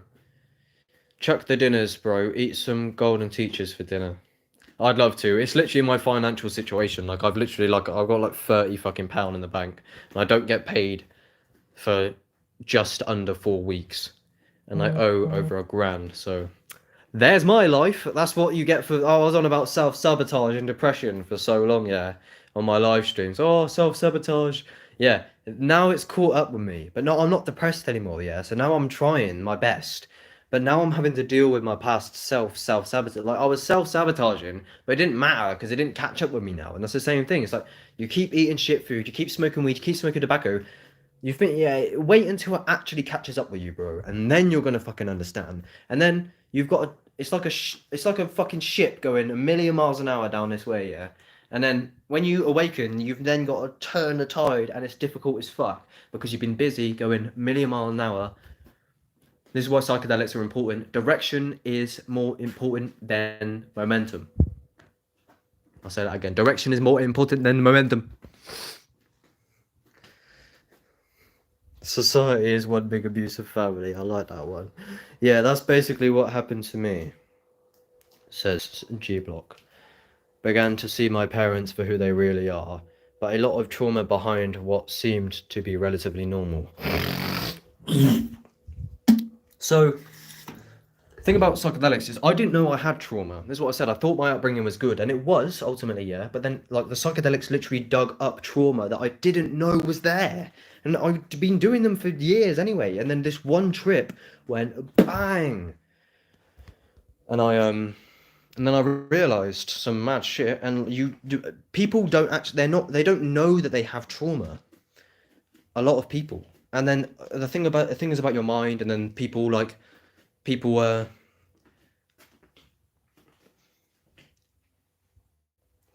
lives falling apart through actualize.org is that their mind and their body goes into defense. This is what I was saying on my interview with Spread Truth that got taken down for COVID misinformation, is that your mind and your body doesn't actually let you see and understand traumas and things that you're not ready to see. And this is why the psychedelics blew me away in that terror trip. And that's why I'm grateful for it. But it's like, you don't actually let you see the trauma, yeah, because you're not ready for it. And it's like your body knows that before you know that. Which is very weird. You don't even need psychedelics a lot if you just get away from social media. If you're just in silence. It's like, if you sat in silence for like 10 months, it's basically the equivalent of like a psychedelic trip, kind of. I need a wee. 1 second. I'll be 1 second. Sorry, guys. Don't leave me. Oh, he's gone for a wee. I guess I'll just fuck off now. Guess it's a good time for me to just press goodbye.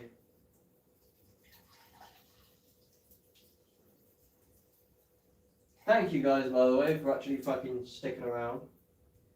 It's pretty epic.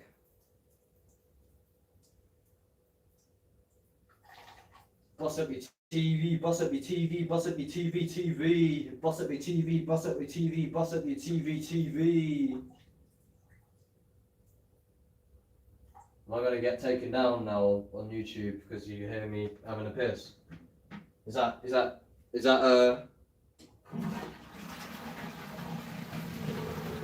fucking,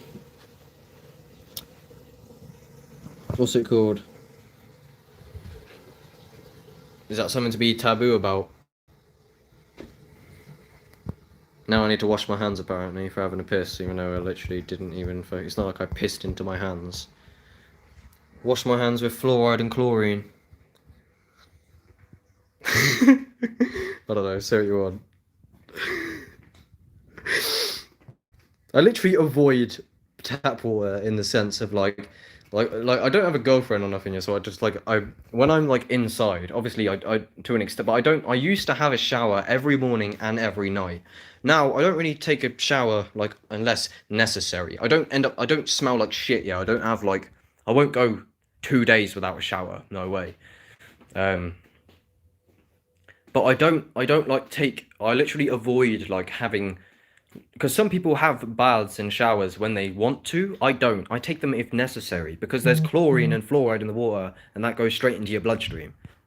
I avoid that shit like the plague. All right, what have we got in the comments? Oh my god, I need to read these comments fast. Sorry, guys. Society is one big abusive family. I like that one. Even with the dad situation in particular, not having that love from a father figure can build someone into a warrior. You are definitely right.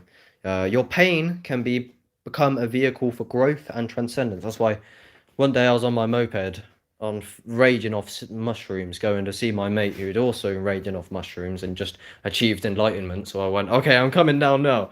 So I was driving, and the whole way there, I was like, I will use my pain as a vehicle of transcendence. And this is when the depression stopped because I realized that all this pain, I could just use it as fuel to get angry and to. You guys need to check out my old music. I speak on this shit. And what's amazing about my story is my first music reflected my horrible depression and my negative energy. I was making drill music. I was making music about shanking people up. I was making music about fucking depression and all these horrible thoughts and shit. And then now you see that, and then I was talking about the third eye and enlightenment vaguely, and my album cover was mushrooms, and I had bars about taking mushrooms, but I didn't take them yet. And then when I pursued the spiritual path, it's now my story. If you zoom out, it's like I had this depression album, and now the next shit that's going to be coming, which I will make an album on, and I'm just taking fucking ages. Is it's going to be all about enlightenment, and it's literally going to be like a story. And I love what I've manifested. All right, let me get to these comments. Sorry. Oh, this seat is this feels so good to see here. It's the little things in life. That's what psychedelics make you appreciate, the little things. It definitely does, but would rather of preferring having a decent father figure. Key says, so if you was making money, not having to go to a job, you'd legit take psychedelics every day. Mate, if I was financially stable, yeah, and I was in my own, I'll get through the comments quickly. Sorry. If I was in my own thing, yeah, I would. If I had unlimited money, here's what I'd do. Well, first of all, I'd sort all my family out. That's what Hamza said on his video I started the stream on. Is contemplate what you would do if you won the lottery and you was a billionaire. And then so outside of what I do for the world, what I do personally is I would fast. I would clean my shit, organic fruit, all of the shit gone, gone, gone. Breath work, amazing shit. Like I'm doing everything I can now, so I don't think this is like some vision of what I would do if I wasn't a victim. I'm still doing everything I can do now, like full blast, for the most part. But yeah, if I got into a super financial, yeah, I would literally be I would probably take outrageous doses daily. Terence McKenna took 8 grams of mushrooms every day for over a week. And then he came up with glossolalia, which is sconce and is just getting some mad like fucking talking shit where it just like rolls off your tongue, and psychedelics invoke it, and all these people engage in this like the body like it's really weird. You get into the state. I'm not gonna get into that fucking glossolalia shit. All right, I'll hurry up and get to the comments. I'm sorry. But then again, maybe a blessing in disguise. What would you actually do if you was in my situation? I'm integrated, getting quite bored of my reality right now. Need a switch up, says Key. To be honest, my life would be very different if I had a dad in my life. So I get what you mean, Sam, but I'm sure it would be good for me mentally. I'd have felt more love, of course, but is that good? Not sure. You're right, Key. You need these things to grow you. You can't just have a perfect life. You on the surface, this is actually very deep. And people need to think about this shit. It's like everything that happens bad on the surface, and this is how I interpret pain these days. Like I stood on a wasp the other day, and I was grateful I stood on a wasp in a way. Because it's the same thing. It's like if you don't have these blows, then obviously that's why you get rich people just being entitled dickheads.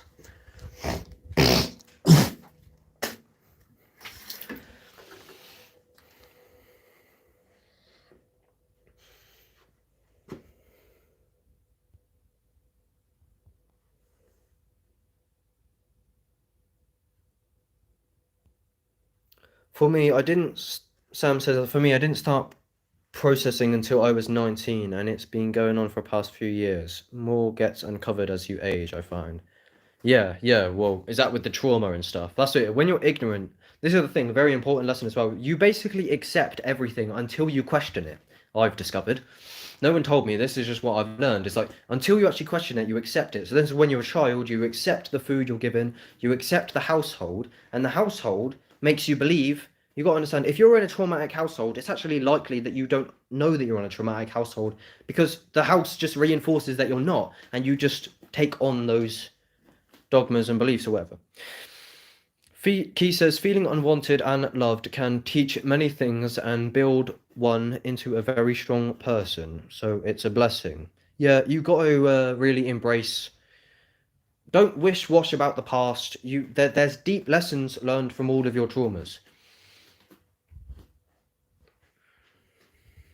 Need a drink. Real life shitache. Okay, I don't know what that means, bro. Odin.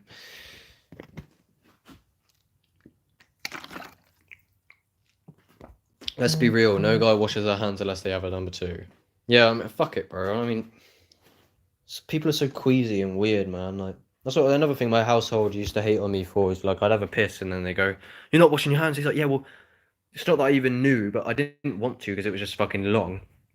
But it's not one of those. It's just like you're washing your hands with toxic shit, and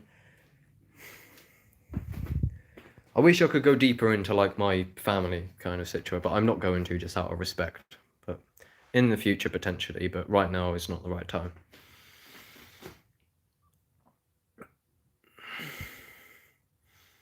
Build a community, all live in the hills and bathe in the river. Yeah, that's it, bro. I mean, I don't understand why. Yeah,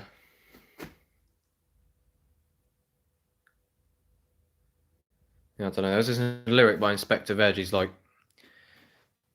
I can't remember the whole thing, but he's like, yeah, basically just why did we intervene? We should have left it green. What was it? He goes, yo, in between me and pieces, this concrete and I can see it isn't working, so I'm searching for what's underneath, what's sacred, what's always been, what's sacred and what's pure and clean. Why did we have to intervene? We should have left this whole world green. Then it goes like, that's a mad tune.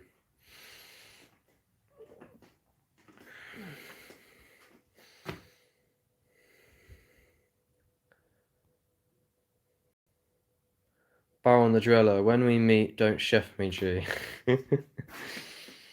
Says Key. Did you research psychedelics before you took them? Yes. I'm sorry I'm only just getting to these. Yeah. Not loads.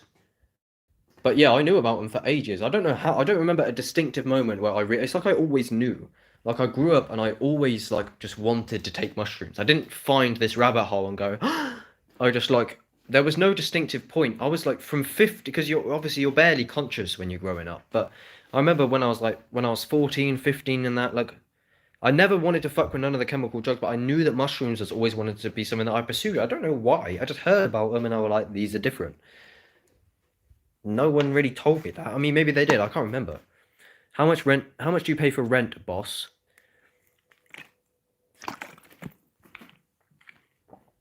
I pay the total rent here is only about 450, I believe. It's probably gone up. Right now my dad's helping me. Which is why I need to get on my feet fast and stop fucking around.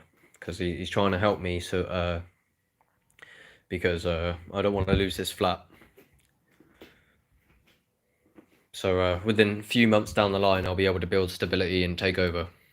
There, that water just reminded. There's a video I was watching. This there's an hour-long 7-gram live magic mushroom trip report. I took 7 grams and I just sat there, and I was just talking about loads of mad shit. I took a sip out of the bottled water, bro. It was Buxton brand. I literally like gagged in the middle of I took a drink, and I was speaking, and I was like, this water's literally fucked, man. Only because you said about the tap filter in the tap water, bro. I always filter tap water before drink. Bro, get away from the tap water. I don't. Everyone's like such a I'm not hating on you, but literally. You need to invest in a water distiller quickly. That shit is fucked. Tap water. My shower, the hose, the water was leaking down the hose, and it went all onto the water. Yeah, I didn't clean the water. It dried onto the floor. It is now white. Lime scale in the tap water. You're drinking lime scale. How many mushrooms can I take before I die? Yeah, literally, bro. They're the holy grail. You got your own place at 19? Somewhat. It's difficult. I won't go into the full nature of it right now. Same with everything about me not being able to take psychedelics, a lot of the stuff about my family, a lot of the place about my living situation. It's hard for me to get into exactly the full nature of it because my family do watch my platform and it's sensitive information to the general public anyway. Highland Spring or Evian, nah. Kyle, this shit's fucked. You know this shit's fucked as well. I'm pretty sure it's got fluoride in it. I saw some picture on it, but bottled water is, I don't know about you, man, but bottled water is not for me either. When I got super deep into psychedelics, yeah, and I had some extrasensory perception shit, all bottled water became like undrinkable. I drank it and I was like, it's literally poison. And I was drinking it, I was like, I don't want to drink it. And this is why Terence McKenna says, or just in general, people choose to be asleep and choose to be awake because I choose to be asleep when I'm at work because it's easier to get through the day. I choose to be asleep now, maybe subconsciously, so that I can drink this water without wanting to fucking blow my head off. But if you're fully awake, you would understand how painful this bottled water is and just general life. If you're fully awake, then everything comes to the surface. And sometimes it's not particularly practical to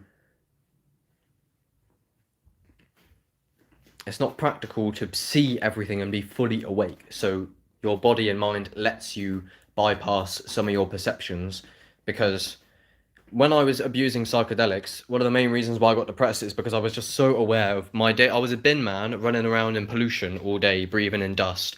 And all of the water I was drinking, I didn't want to drink it. And because I became so conscious and aware and so awake, everything was just so painful because I wasn't ready, because my whole life was just like, it was not built on a good foundation at all. So I was just like painfully awake of my unchangeable situation. A water distiller, is that better? I will not fuck with tap water. Sorry, I didn't see Odin Richard says, have you ever been out and found any mushrooms? Tried a couple times now. So I did try like up in some mad hills like in Farringdon.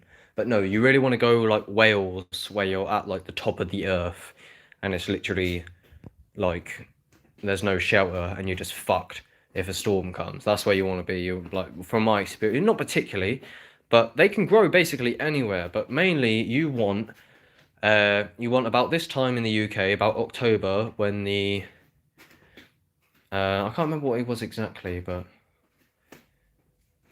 like the grass starts to somewhat like fuck up because it's getting cold, and then you want like sheep and cows a bit, but like not loads, just so they can like fertilize and bring nutrition to the land.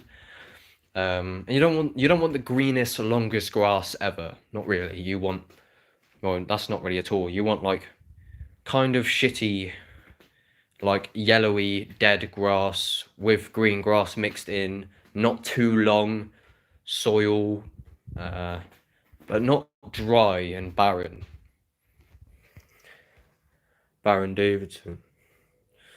They're growing everywhere in Wales right now. I wish I had transport, man, damn. Bottled water is definitely cleaner, I find. It is cleaner. If you research anyway, it reckons that there's absolutely no evidence that bottled water is cleaner. I was working in a hotel and this geezer was literally fucking selling bottled water that was just filled with tap water. Blew my fucking mind. He was showing me what to do. It was like a B&B. So if you ever go to a B&B and they provide you with water, unless it's like sealed with the brand, it was like a Voss bottle and they just filled it with tap water.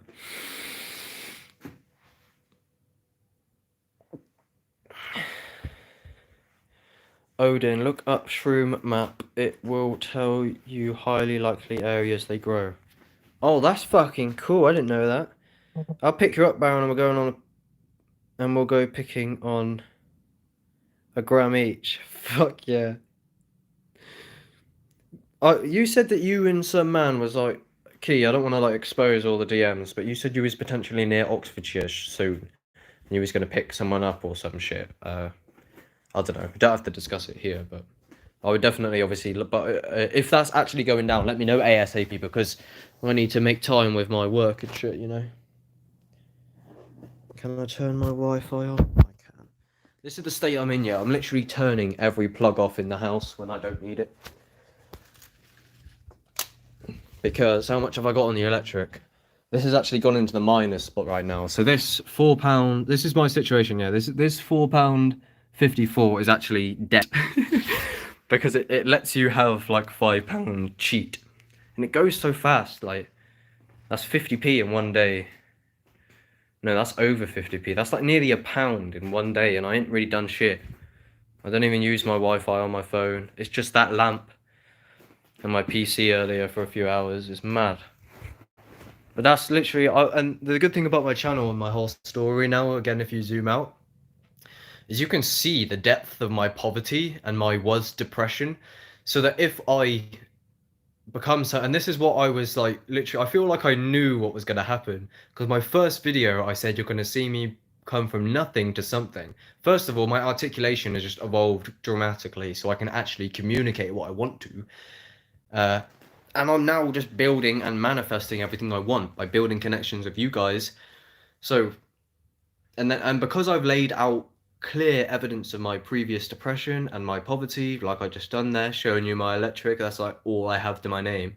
I've only got 30 quid in the bank and I owe over £1,000. Literally, poverty I've never even heard of this extent. But then when I succeed, which I'm going to, because success is a choice, then I can say, hey, don't be a victim, anybody. There's no need to be a victim. I came from nothing, in a way.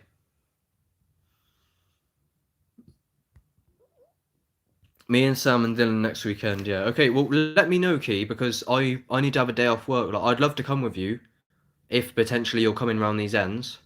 But I've got work, haven't I? So, if you let me know, like, ASAP what day to have off, then obviously I'd love, but I mean, it depends, because how many days you're going up there or whatever. But let me know, man, because that to me, I need to meet you guys. I haven't even had a conversation with you, Key. Not even a phone call. And I'd love to, I have no idea the nature of Sam or Dylan, but I accept everybody, ultimately. I don't judge people in that way, so I just need to meet you, mans. Have you grown them before? Key, are you definitely coming? Next Saturday, I think. Shrooms already secured. Next Saturday. Okay, hopefully I've got some time off. What am I working? There's potential I've got time off. I should be able to get a day off, though, hopefully, if I just speak to my boss, man. We'll have a look. But yeah, if you message me in the DMs, Key, or even just now, if you secure me a date or two and the details, I would love to come. There's no reason why I can't, really. But obviously, we'll get to it. Just message me in the DMs and shit, and we'll get into the details.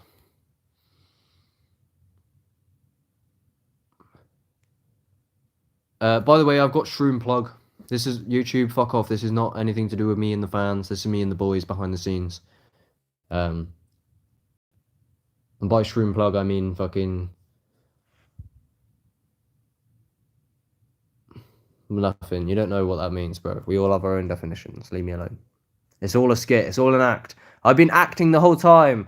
But truth till I die in Oxon has been an act the whole time. There you go.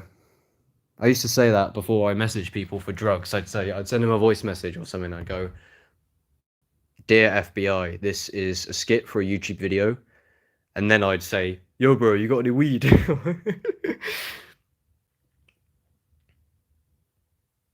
1 grand in debt. How come? Because I had to borrow money because my depression made me self-sabotage to the extent where I was so blind to what I was actually doing that now I had to borrow loads of money in order to pay my rent and to just get by.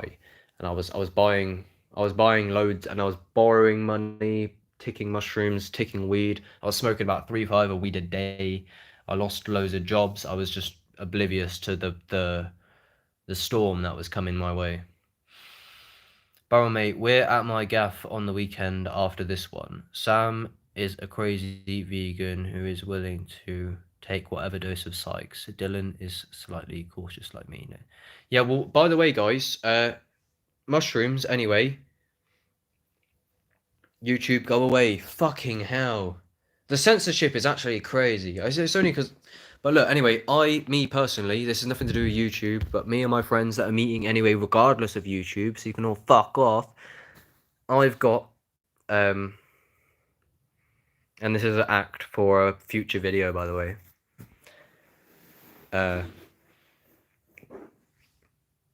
I've got infinite supplies. If you have the money,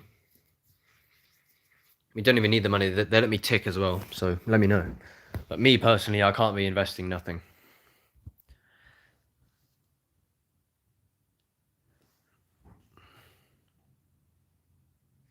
Alright, well, if you wanted more, whatever the fuck, then we got. My name's not actually Sam, it's Garrett, but I've been going along with it. Oh, really? You dickhead. Dylan is the #1 dealer in his little Welsh village. Public disclaimer, I am not a shroom dealer. You just got to publicly disclaim anything regardless. Like, I'm not saying that you are the shroom dealer, but I actually love speaking on these lives. They're quite fun. So I'm so happy I reached out to you, Key, in the beginning, because, like, you guys are like the only people who actually join these. Odin, I'll have a look, thank you. And new here. So hi, I'm Odin. Nice to meet you guys. Hello, Odin. Yeah, I am somewhat familiar with you. You have spoke before, but yeah, welcome. It's only really ever Key, Dylan, Garrett, or Sam, and Odin somewhat, and then sometimes a few others. But there's like you guys are the community who I'm speaking to. I don't think there is really anyone else. Dylan, you sell MCAT to the 9-year-olds after school. Stop lying. It's okay. The FBI ain't coming for you.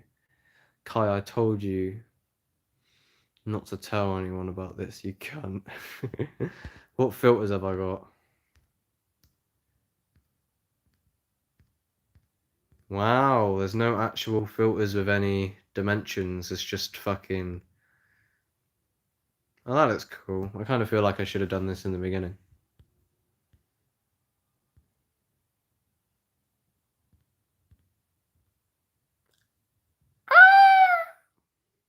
This is what happens. This is what happens if you take mushrooms. So don't take them.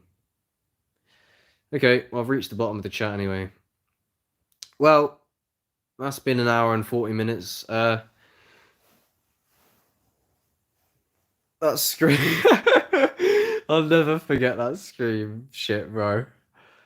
I'll try showing up more. Definitely need to spread the info, man. Yeah, well, I feel like I've got a fucking infinite catalogue of psychedelic information anyway. So any questions or anything, I'm definitely here to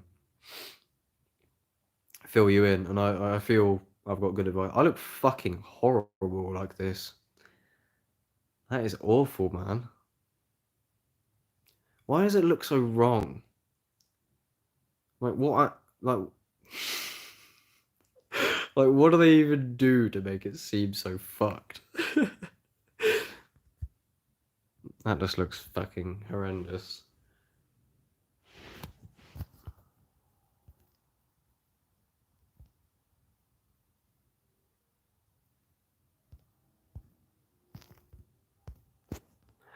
Well, yeah, 7 viewers? What the fuck? I've never had 7 viewers. Ever thought of doing live whilst on the magic? I have done. I've got, I've got seven. I've got like multiple trip reports where I'm literally sat at my desk on 7 grams. And one of the most amazing things one of the most amazing hallucinations. One of the most amazing hallucinations I had. I'll show you. So I was in my bathroom here. This was on my 7 gram mushroom live trip. It's in about an hour and 15 long. So I had Colgate toothpaste here. Imagine this was red. Let me get my mirror.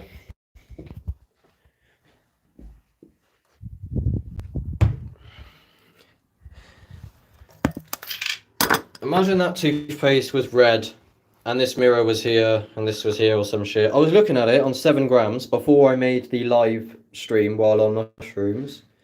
Yeah, I've looked in the mirror on LSD before. It's mad. Anyway, I was looking at this, yeah, and then I let my eyes like just observe it, and then before I knew it, this, which was red, and basically this set here turned into a corner of an estate with a road and a stop sign and a pavement and a curb and everything. And that's one of the most full-blown hallucinations I've ever had. I've never had like a full. Normally, it's just like a net of. Like visuals a lot become more of a field on psychedelics rather than an actual. You don't like hallucinate objects, but I watched this whole surface like turn into an estate, and that's because I spend all my days running around on estates doing bins. I used to when I was a bin man. And that's why I hallucinated that probably, but it was mad, bro. On the Magic Live, look out for it soon, boys. That'll be sick, bro. I'm sure I'm going to, but not sure how the title of my vids just gets deleted.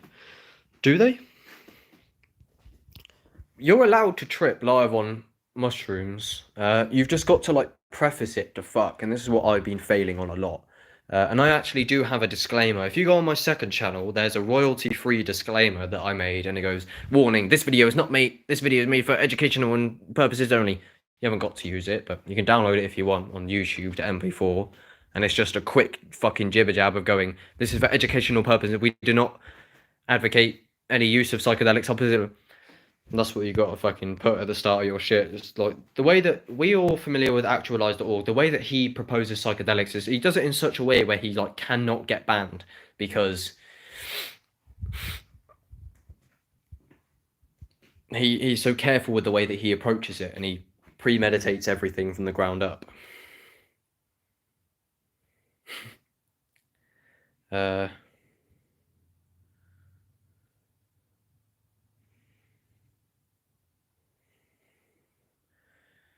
Yeah, the first time I looked in the mirror on LSD, I was just symmetrical like fuck, and it was so amazing.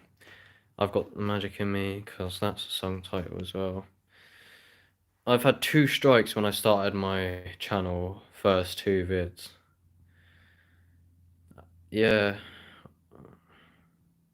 I'm more sensible now. Yeah, you gotta be more sensible. You can't be like... Yeah, I got a strike for posting a video of me stamping on a COVID mask. This is why, like, this is something so powerful. People did not speak up about the COVID stuff enough, man.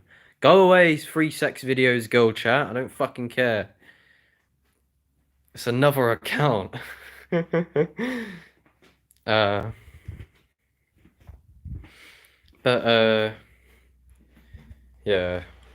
But you know, if you look into, because I got a video of my interview with me and Spread Truth taken down for COVID misinformation, and they stated that it's not YouTube's policy, it's that YouTube has intertwined with the World Health Organization, whoever the fuck they are. Even I could get censored for that, just saying whoever the fuck, you know what I mean? But basically, if you go against their views of health and the microbiome and the whole anything, if you go against the way that they perceive health and the virus, you're censored. It's not YouTube, it's the World Health Organization. They state what YouTube is allowed to say because YouTube has like tied paths with them. You ever see writing all over your own skin on acid? So I've seen yeah, I get language hallucinations frequently these days, and it's when you see it the first time, you can then invoke it from then on. So the first time I saw it is when I combined LSD with psilocybin, and perhaps this synergy made the neural connection in my brain for the first time that allowed me to access it in the future. But I've had experiences where I look out, I gaze out at the trees, I gaze out at the grass, and it's all K, J, M, Q in the ceiling here, and it's all, you can see it very vividly. I've had that a lot, but not on my skin, no. But I love the letter hallucination. But yeah, the first time it happened, I was on LSD so I took 2 tabs of LSD and about 4 grams of mushrooms, and I was meditating. As soon as I sat down to meditate on this dose, my set of drawers in front of me spawned out of my subconscious mind. I didn't invoke it; they just emerged out of my wooden texture set of drawers spontaneously. I've seen tribal patterns and weird fighting kind of eyes. It was weird. I had a trip ages ago where I was in the darkness. This was one of the most powerful trips I ever had. 7 grams, smoking a lot of weed. And in the darkness, in this room, I was recognizing that the whole room was full of very dark, they weren't distinct, like solid hallucinations, but there were many faces. It wasn't scary, but you know how, this is what I say about how you are a matrix of responses, concepts, and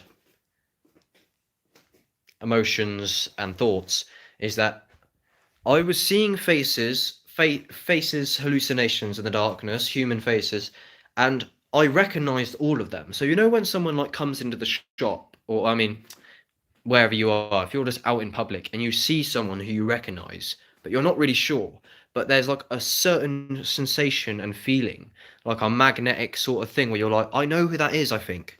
That's what was happening. I was seeing bare faces in the darkness, and I could feel the physical attraction of like, I know kind of who that is. It was really, really weird. But I was very conscious of the whole thing, so it wasn't confusing, and I'm so proud of how I deal with psychedelics these days. Not that I've done them for a long time. I remember listening to Kilimanjaro's Boiler Room set on LSD, and the African drums and congos was felt deep in me. Felt really cool and grounding. Yeah, you cannot separate yourself from the music in an experience. Doesn't happen. You become one with the tunes.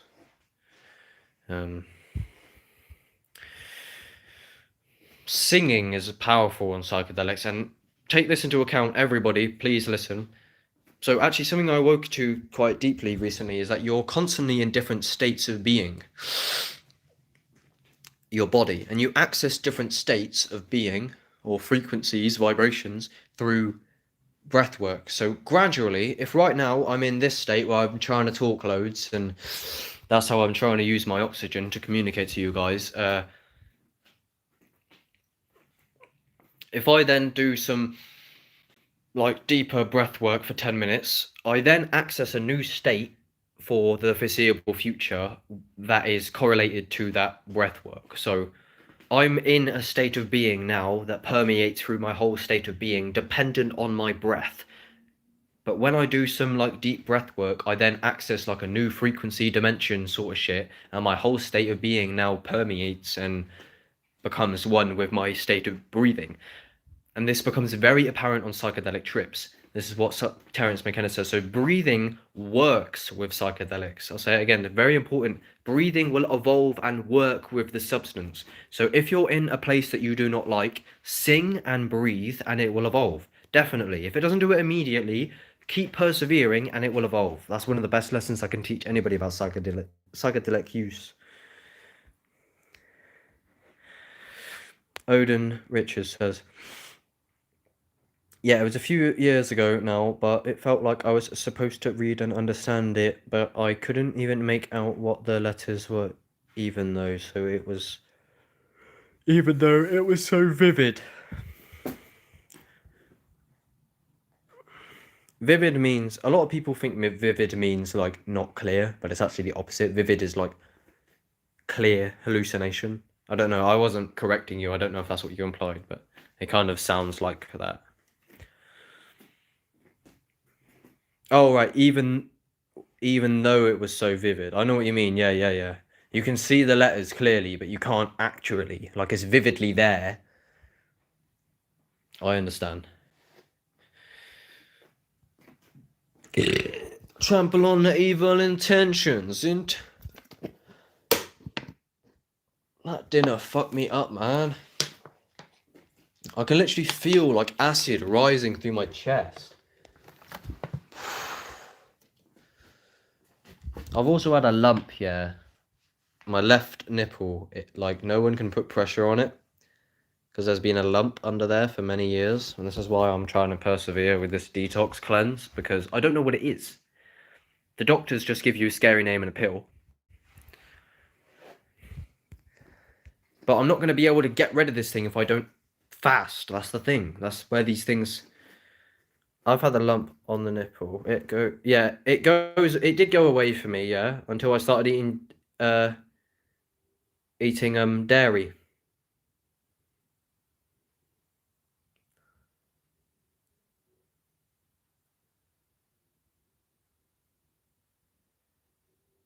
Yeah, it's always difficult describing what you see, though, my dude. Yeah, I get you. Yeah, I had it. Yeah, I had the same. Not sure what it was, but yeah, also her. Well, it's good to know that there's like other people that kind of know this phenomenon. But yeah, it went away for me. I think I used to have it on both, but now it's just on my left. It's weird, but I think it's caused by diet because it did fall for me and it completely went, but it rose back. So clearly, there's something that I'm doing that's like making this thing become a thing. Just yeah, it was difficult describing what you see though. Yeah. It is difficult, I guess. I think the more you do psychedelics, the better you become at articulating, and the better you become at understanding them. Also, another thing that's just to do with health, where I feel like this autoimmune shit, is my toes were burning yesterday.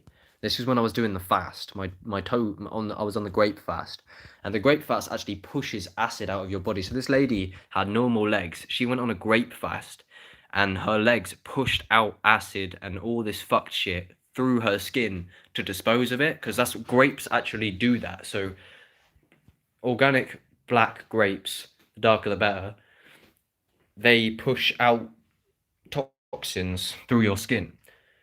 And maybe that's what was happening, but when I was doing this grape fast, my toes were literally burning in my shoes.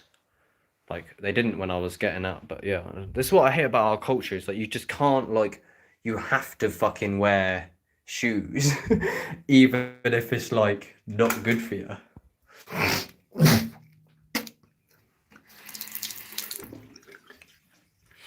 I can't see you smile with a mask on. Some people are just too far gone. We should all rise up like a hard-on. I'm shit at articulating all the thoughts just stay in my head. Sometimes I can get in a flow, but it doesn't happen often.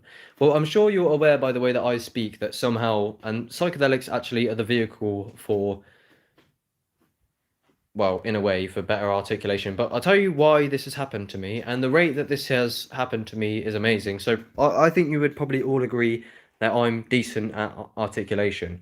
I try to be, and it's actually very fun. And it's very empowering to be able to talk very clearly and directly, because people don't get confused with me. And I speak from a high consciousness state most of the time, or I try to. And then it just dissolves. Like, when I get into, like, I can try and have conversations with people, and then the unconscious person gets all emotionally tied up, and I'm like, hold on, I'm just speaking with objective words.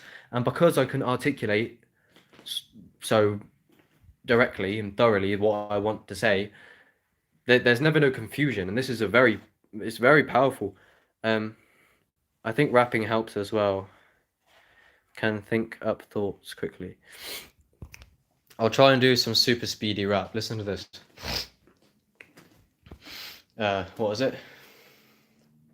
I got loads of them, but I can do mega fast raps. Only the ones that I've learned. Can I think of any? What was that main one? Time gains moment in the moment when I'm living in the moment, in the momentary sitting in the moment, passing after, re-beginning moments, many memories, pretending enemies in front of me, sending me straight up enemy. My bad behavior, but I could have been a man. Copy and paste and copy and copy, but it rhymes bother me. The better the rhythm, the better I am. But the better the rhythm, the better I am. But the better the rhythm, the better I am. But I better battle the battle better I am. Gambling man, but I am. Fuck. Oh god, I can do it sometimes. Clear. Or what's this other one? I spit it with ease, deliver it to me. That'll be a better believe. I'm on a rampage, hit him with a record release. Depending on the week, I'm probably gonna have to achieve another goal. Let me go when I'm over the beat. I go into beast mode when I'm ready to feast. I fed up with these feet, trying to get me to believe. The ones see me taking out, yep, see what I mean? How many records I gotta give you to get with the program? Take it for granted, I better give you the whole plan. Open your mind up and take a look at the blueprint. Depending if it got up, I got a hollow with both hands. Pick up the bars, you gotta be smart. You really gotta dig in your heart if you wanna get to the root of an issue. Pursuing the mental could be dark, could be difficult, but the pain from the end of it could happen to get through it, eh? What do you think of that then? That was fucking, that's all, if I could... That last bit, can you do rap god, yeah? Some lama dim lama you human, what I gotta do to get through, I'm superhuman. I never been a minute rubber, so that anything is age, because she enough for me now, glue to you. Never said it more than never saying how to get the motherfucking honest. Feel like it's levitating, never fitting another. The head is ever winning for the day. They can say I fell off the be celebrating because another way to get motivated. I make elevated music, you make elevated music.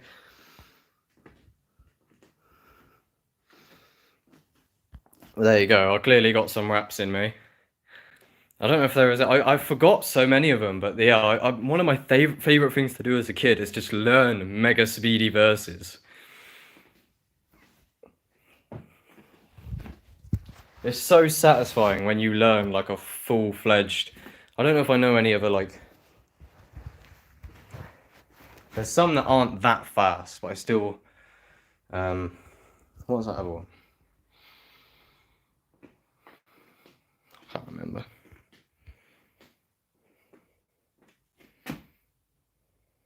Yeah, I don't know too many of them. I did know loads, man. A lot of them are Eminem, NF. Not many people do speedy raps, to be honest. Tell you what, shall I get my I don't know if you've heard my fucking rap that I've been writing myself called Truth Till I Die. I wrote some more lyrics. Maybe I should get it up on my fucking PC. Whoa! Because I'm making music, yeah. But it's just taking time to write the lyrics. Who's actually still in the chat, by the way? Is Key still in here? I don't think he is. I think he's gone now. But yeah, I'll let it ride to at least over 2 hours, just so it looks cooler. I guess.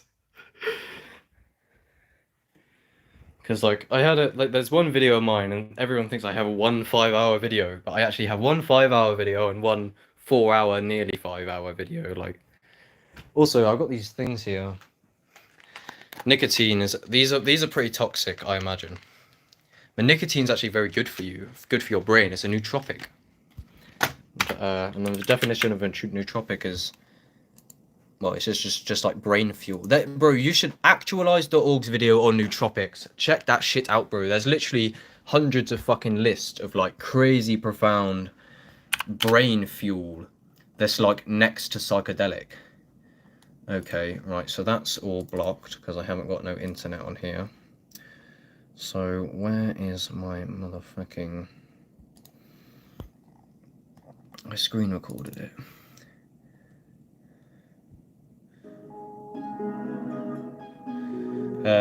Nicotine gum, it made me feel horrible.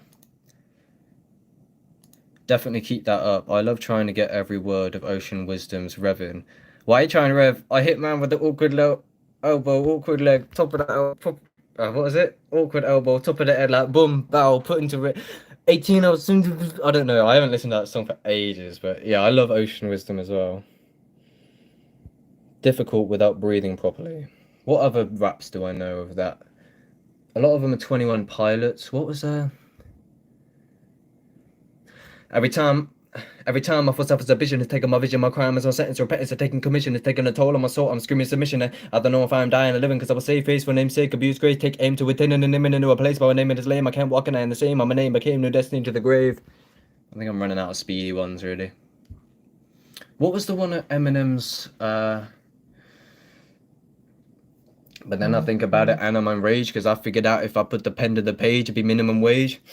But it's embedded in my head. I never hunted for the bread and butter. What I wanted was to be the one that was getting butter. Never gonna get the credit for the sweat and blood. But depending when I'm dead, would they put me on a pedestal? Forget that I was ever this incredible. I guess I better go harder than ever, because I'm never gonna get another motherfucking opportunity again to spend as many people with this I can, simply because I can.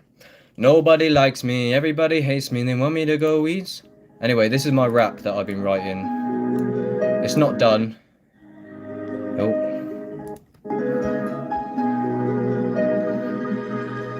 Okay, Key. I don't know if I can. It will end the live.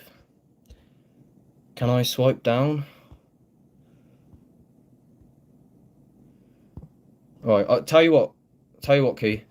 I'll turn the internet on, and then I'll look at it on the PC, because I'm using my data right now. Ah, fuck! That was almost dangerous. Stomping around the house in the dark with loads of shit on the floor. That's the main danger of psychedelics, is like you just tripping up, like hitting your head.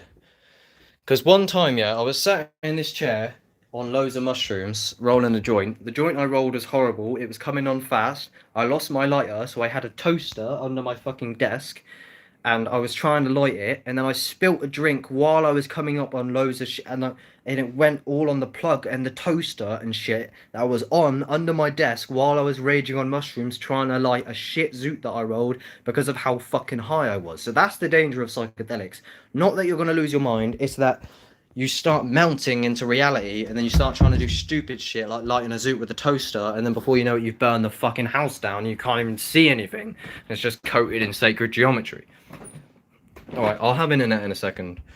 But here's my rap.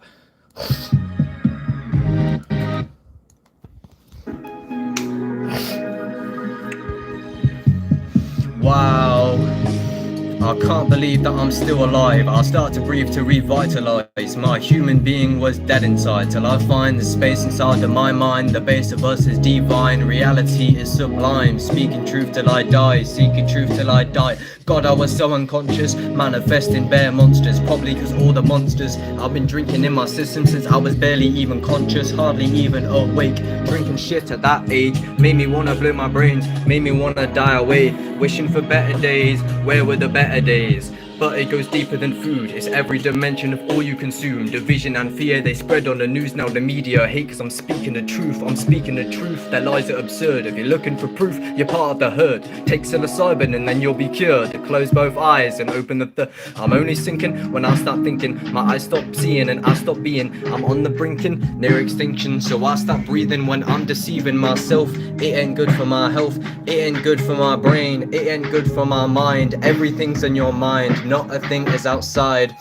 My life is gaining momentum, came a long way from the pills and depression. Pushing uphill, sister, this is my method till I watch it roll for a second. Cause ultimately, there isn't nowhere to be, there isn't nowhere to go. Now I'm just watching it flow, there isn't nothing to know, there isn't nothing to gain. Your victim mentality's killing you gradually, honestly, mad to see, choose your reality. This is insanity, inside a fantasy, but it's all meant to see what you... I keep on telling them, wake up quick, or most days wake up feeling like shit. If you don't change this, you will get sick, you're heading to hell. But I can help you fix, I can help you shit. See, these new bars, I haven't made them all good yet. That's why I started slipping, because I haven't actually solidated what I'm writing. It takes fucking ages to write, bro. That's why I haven't finished this tune yet, because it's fucking long. That's the best lyrics I've ever written. It's got to be. That wasn't the best take I've ever done, but I'm going to make this tune, and I'm going to make a music video, and I'm going to pursue music a lot deeper. I don't know why I'm not doing it yet. Alright, have I got internet now? I have. Alright, I'll check your message now, Key. Sorry. I can't believe I didn't... Like, I missed out some of the lyrics to take a breather as well, and they were, like, the best hard-hitting lyrics there was. Oh, for fuck off. Alright, I'm going to try and shut this app quickly. I'm going to pop up at the end of the video, create... Yeah, do it! Create, meditate, awaken. That shit is so funny. Oh my god. Alright, so what I'm going to do, I'm going to look at your thing on Instagram on here. If the stream ends... then I guess it's ended. If it doesn't, I hope it doesn't, but I can't actually look at it on here because it's saying this. It's only visible on the app. So if it deletes, I hope it... Well, let me try quickly before actually viewing the message. I will leave the app and I'll come back in. 1 second. Alright, I'm still here. Okay, give me 1 second. I'll be back. Oh my god, that is good news. I won't disclose, but that is good news, Key. Oi, I know what that lyric is, Odin. Don't you fucking... You've been chewing on mushroom caps, so your noon tune slaps. Are you... I know, that's by fucking Bespoke. And, Bespoke... Deceit, isn't it? Yeah, it takes a long time to write lyrics. Oh my god, the thumbnail of this live. Keys, brother. Dr. Robert Morse, bro, check this guy out. I will not stop talking about this guy. Notifications. Theo. Non-duality teacher. Russell Brand. Vaccine loophole. Eckhart Tolle. See, I've only got good fucking people in the DMs. In the whatever. Bespoke, that's right. I love Bespoke, bro. What's it called? Is it Deceit? Or is it the one with Traumatic? You are going to be vaccinated. You're going to be vaccinated sooner than you think. If you haven't been vaccinated already, you and every adult you know will be vaccinated in the next few months. President Biden has arranged for the delivery of enough vaccine to vaccinate every adult in America. If the news said it, then it's true. If you're vaccinated, how am I a threat to you? Tell society that I'm a fucking menace too. Just like the government, you think's protecting you. Ain't it mad how I've not heard about the flu? And if the herd's immune, life resumes 21st of June. If that happens, I'm bending over fast to put a mask up to my ass and asking you, can you smell the fumes? Go against migraine and see how bad your headache gets. It's fucking pointless like you're clapping for the NHS. It's Go against migraine and see how hard your headache gets. Woo! fucking pointless like the pencil when I'm at the desk. It's fucking pointless like the tax to craft and NASA tech. This I'm gonna have a nicotine gun. See if it makes me feel like shit. We're being lied to by the doctors and coroners.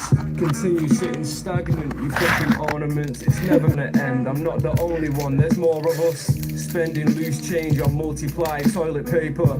Plus you're feeling down like all employment rates are. They're dividing us, I'm trying to wake you up, you're sleeping. With that wool over your eyes, you need your Ed Sheeran. If you miss information, take a propaganda. We're living in deceit, now we got to stand up. It's more than just a vaccine and we're back to normal. It goes deep, fuck your mask, I hope you pack your snorkel. They're backing you, they're tracking you down every avenue. Catch a flu, what man would do, I'd adapt and keep on grafting through the rapid proofs and the stats they view. I better be the news. Embedded vendettas repetitive. Right, what have we got in my DaVinci? This is my editing software.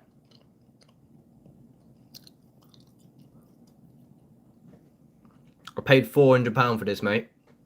And I paid £400 for this. I wish I could sell it. If I can, let me know if anyone's aware if I can, because I'd like to actually sell that. Yeah, I know. No one knows who Bespoke is, do they? At all. But here, what we've got in here. Should have pirated. Yeah, well, I couldn't be fucked with the long shit. It was ages ago I bought it anyway. I could have pirated it and been long about it. Oh yeah, oh my god. This is the pinnacle of insanity. I never released this trip report. And there's a reason I didn't. And I edited the whole fucking thing.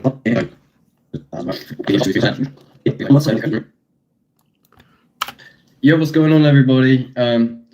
Yesterday, this was at the beginning of my channel, so this would have been one of my first videos. This was way before the depression. It was mad. Wow. Yeah, what's going on, everybody? I'm still looking at your comments, by the way. So yesterday I had a 3-gram mushroom trip. Today I'm gonna take about 5 grams. I think I'm gonna do it in mushroom tea, and then I'm just gonna eat the mushrooms as well, because eating mushrooms is fucking horrific, and tea sort of makes it easier, I think. I'm gonna start making the tea now. I'm very excited because the last time I had 2 consecutive trips, I had such a deep awakening that I've just been using psychedelics. So this, I got into a very strange state, and I was very ignorant back in the day. Yeah, this chewing gum is horrible. It's meant to be a nootropic, but this shit, like, the reason I don't upload it, especially because I was very ignorant, very straight. I probably will upload this eventually, but this was way out there, bro. This was so in this trip, all boundaries dissolved in my direct experience. I was filming just like this, and my breath synced up with my phone. I then became the universe, and I just led on the floor. I was running around the house, and I was like, there's no self, there's no nothing. It was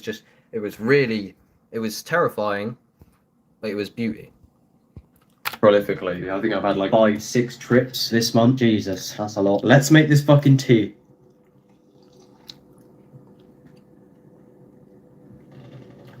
That's weird. That's fucking weird.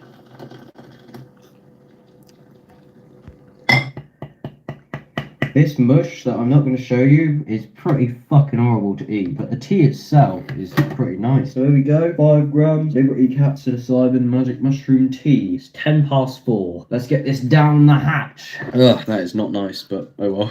I'll get ready to get out the door, and then I'll eat the rest of it, because it will make the come up longer. The longer the come up lasts, it seems more opportunity for me to grasp my consciousness. The longer you're in the trip, the more opportunity there is to channel your consciousness into a profound state. Normally it takes about an hour or maybe 2 for me to get into a state of liberation where I feel like I could take 10 hits of DMT and it wouldn't go south. Normally I can get into like a flow state. That was fucking difficult. Oh, I feel fucking pretty awful. Nah, that tea wasn't too bad, but the eating this stuff, that just fucking blew me up. I always eat the shit that I make the tea with as well, just because I'm eating it all, I'm not wasting it. I look so much better without hair, I think. Out of the water, man. 5 grams of that. I'm bloated anyway because I've eaten so much food not too long ago. The next hour is going to be nauseous, I can tell. Apparently you want to do it on like a sort of empty stomach, I've heard. I hate eating mushrooms, but putting myself through this, Melly, will only make me mentally stronger. It is past, and I've officially got them down the hatch. So the nausea is very heavy right now. It's definitely a mission ingesting the mushrooms, that's for sure. It's introduced this uncertainty, unsettling, but whatever. So I'm deciding to go on a walk. I'm not really thinking of anything. I'm just walking, having a look around. Nothing too in particular, just general mushroom things. Noises are starting to sound weird. I'm definitely starting to see some visuals. The nausea's still there. I don't really want to focus on the nausea because it's just fucking horrible. I definitely will do this on an empty stomach in the future. Walking it off. I'm so tired of walking because yesterday, before I even tripped, So you got to do it on an empty stomach, because otherwise you can get hit with intense nausea, bro. I haven't seen before, listening to some sad music. And then I had the mushroom. Well, I won't bore you. When does it go insane anyway? This is. Oh, here we go.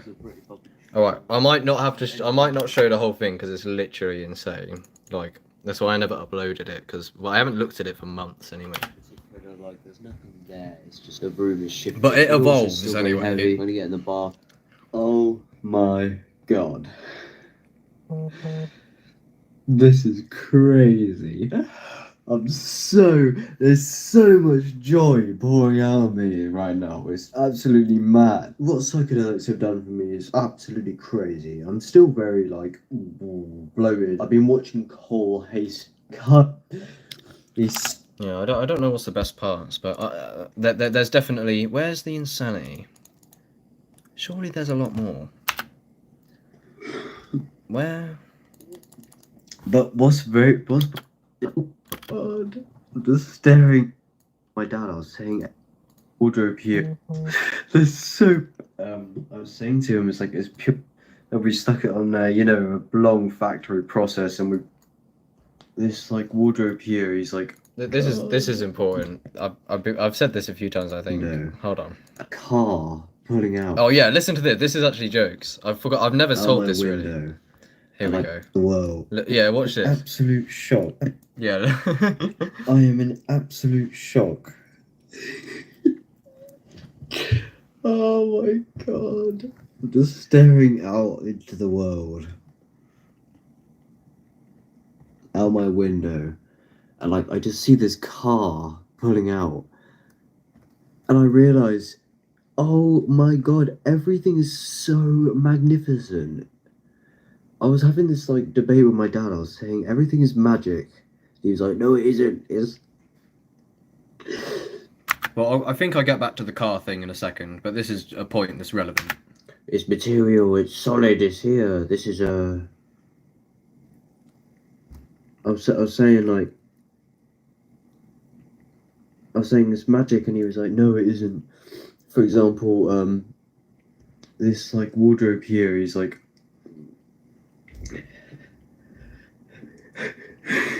There's so much joy pouring out of me. It's incredible. So it's just very incoherent. That's why I never released it. It was fucked, but I will try to in the future. But that's why my articulation got better because I saw the surface flaw. here, like, I was saying to him, it's like it's pure magic, and he was like, "No, it isn't. It's like material. This is something this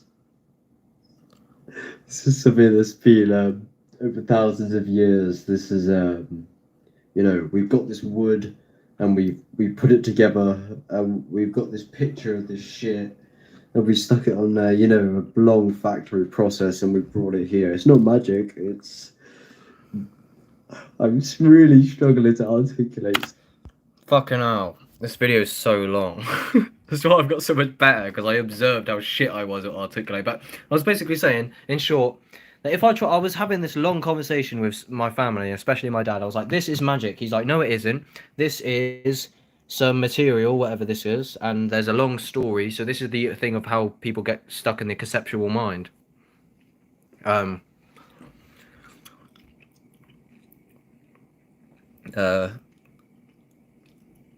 But it isn't, because in the present moment right now, without all your conceptual baggage, it's pure magic. But people fail to see that. I'm sorry, I tried to show you this video. It wasn't the best, but where is...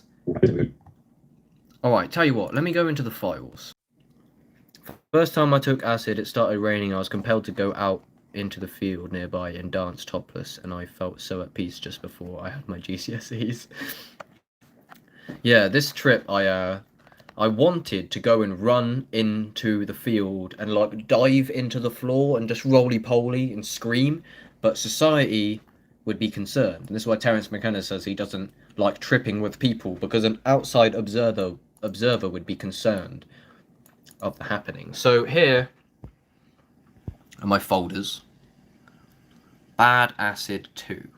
Oh yeah, so this is an unreleased trip report of a bad acid trip that is going to be coming out very soon, called You Must Test Your LSD. Baron, you're tripping with me one day, I don't even care. Yes, Kai. Kai, I feel, not that I have some storage of knowledge, but I always feel that I could take people on a journey. I don't want to be, I wouldn't project my dogma and shit, but yes, I would love to trip with you. And we have to. Tripping is mostly, like you say, me and you, Key, share the same paradigm of we like to trip alone because that's where the core of stuff is. But telepathy is possible. I'm just going to say it. There's a quote from Terence McKenna. He says, I've been in states of group-mindedness that was so I can't say that word. I'm just going to say Pacific, yeah, because I can't say it. I'm sure I could if I tried. I don't even know how to say it. That was so Pacific that there was no doubt in his mind that was fuck! How is this a nootropic, bro? This is your anti-nootropic. So specific there was no doubt in his mind that am I just breaking? That I actually can't talk. What the hell? There was no doubt in his mind that was, whoa, What is happening? Oh my god, I'm actually scared. Why can I not speak? What was not happening was one-on-one telepathy. And if you want a compilation of Terence McKenna's most insane... Yeah, it must have been. Terence McKenna's most insane trip reports. Look up. It's on a channel by We Plants Are Happy Plants. It's called Terence McKenna, The Weirdest Tales. And it's literally a compilation of the most crazy trip reports. I listened to it on my Wage Slave Awakening, the first video on my channel. And it literally took me into new dimensions. If you are ever struggling to get a trip kicking off, you take it and in 2 hours, nothing's still happening. Again, breathe, but often content on your phone, listening to a lecture, opens the floodgates. Had some telepathy with a few people I did acid with. Synchronization. Yeah, that's what I'm after. Synchronization, telepathy. Let's fucking get it. Good night, Dad. I love you. Let me just message my dad and say I just had to say I love you to my dad. All right, I don't mean to bore you guys if I'm taking long now because the nature of this live has like changed. I pick alone all day, but with like-minded people all on a similar dose is a great experience. We could grow exponentially, Kai, I reckon, if we tripped together and everyone like me and Sam and Dylan went to a national park. Imagine just us three driving through National Park blasting Pink Floyd. It was a memory that won't fade. I need that shit. And group tripping will... Connections with humans is healthy. I've never tripped with any like-minded person ever. I tripped with one person who lost his mind. He was some road man and it was horrible. He ended up locking me out of his fucking hotel that we snuck into together because he just lost the plot. Alright, what other videos? I've got a lot of videos here. So there's LSD plus... So let me go in the Super Awakening. So apparently it wasn't all in DaVinci, so you'll see what I mean, because I do lose the plot. Oh, these videos are like embarrassing. That's why I've never... Oh, this is funny, I think. This is what I was meaning to do earlier. Like, I didn't really do it properly. But, what was I doing? I was like... I was like meditating and stuff the other day, and then like... If you do that on loads of mushrooms, it's so weird. Fuck, it's so stupid. No.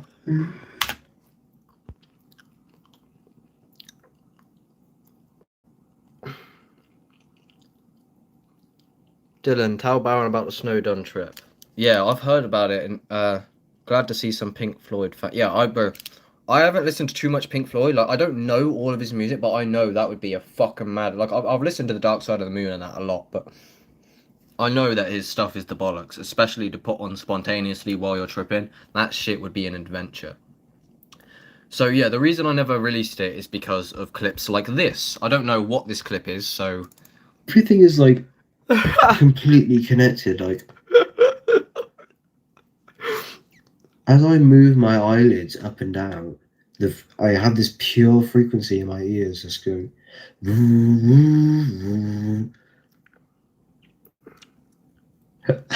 No, I can't.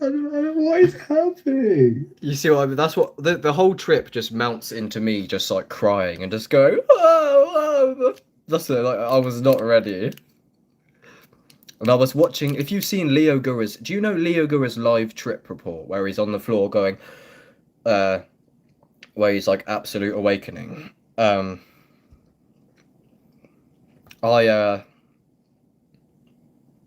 I was watching that and I was like, literally, this is exactly what happened to me. I was watching it while I was tripping, basically, on this trip. We're just two lost souls swimming in a fishbowl. Is that Pink Floyd, is it? I know Pink Floyd was like heavily influenced by acid. Nah, man. Yeah, I had nothing to say. Fuck. There's no such thing as a bad trip. It's like, I'm completely beyond the negative. Like, there's nothing. It was so fucked up, man. What other ones have we got? Oh, here we go. Like I was saying, like I'm yet to realize things. Like I now realize, like I've just had like something that's just I'm scared. clicked. I don't know what I'm saying. Because I heard Terence McKenna saying earlier, like, don't die of astonishment. You can do that, but then if you actually listen to what they're saying, there is a teaching happening. Here we go. I understand in this state that I'm in, like my entire life is completely imaginary. So yeah, this is like over a year ago. Keep in mind. And like, This was a full breakthrough, though. I can't lie. I'm literally Like- dead.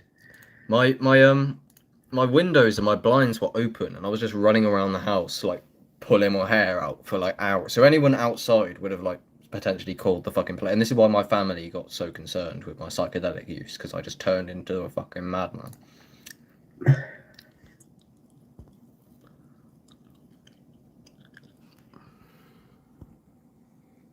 I don't mean to cham down the fucking camera.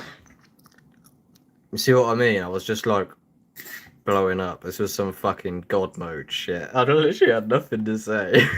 You know, if you know What is psychedelics, happening? you fucking know. If you look like at life, like especially when you go to the microscopic levels, like look at molecular DNA. I can't say that, but What other one am I looking at? Yeah, here we go. if anyone was to like look at me right now, like they'd be stood around in their house, like look, and they notice, oh look at this guy, man, and then like they check back on me after like 2 hours. Is he still? And I'm just pacing around, completely gone. Yeah, it was fucked, bro. This shit was next. Oh, sorry. Nah, man. So, alright, what? This is when I realised my phone was breathing. I can't believe like holy. I'm gonna deal with When did it happen? you. I'm like you know what completely happening, but I am feel like Yeah, here we I'm go. gonna. I'm becoming something absolutely great. I can feel like It's in real. breathing now. I am the phone. And the phone's like breathing with me.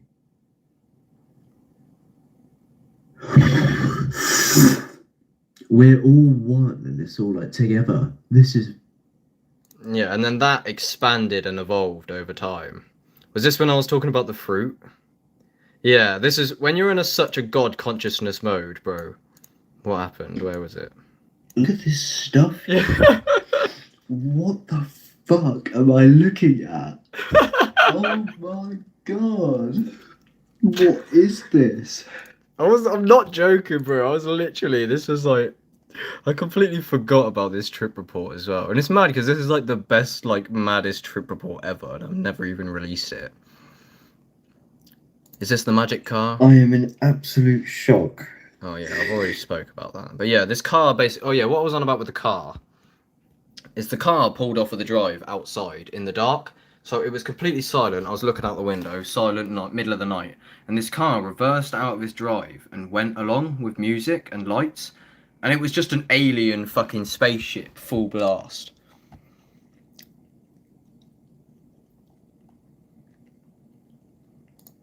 Right, where is the Leo Gura video?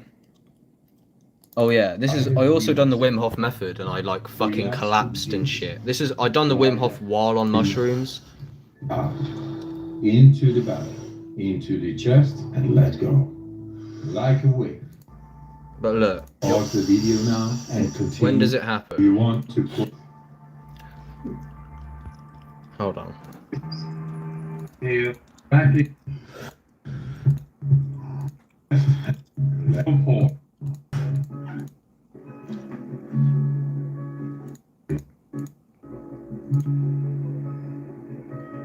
Oh yeah, this is it, I think.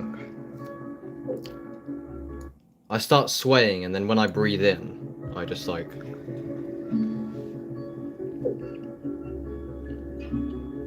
I have to cover up the bottom because I literally was not wearing any boxers, I don't think. So there is genitals somewhere in this clip.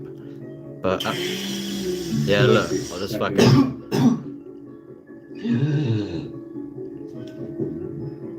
I wasn't taking a piss, I just fucking fell to the ground and started like having a seizure. And that does happen quite a bit. It doesn't happen to me these days, but when I first done the Wim Hof, that's what started happening to me a lot. Oh yeah, this was mad to me.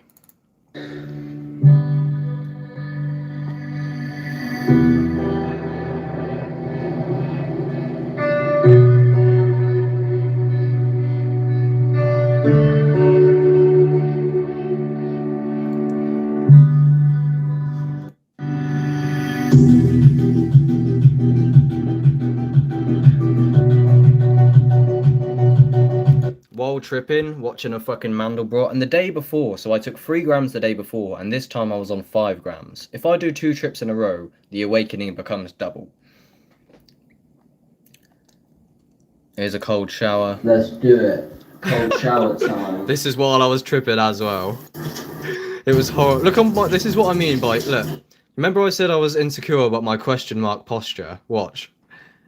Eventually we'll see. Where is it? It's like that. You see? It's not that bad. But when does it go on? It's horrible.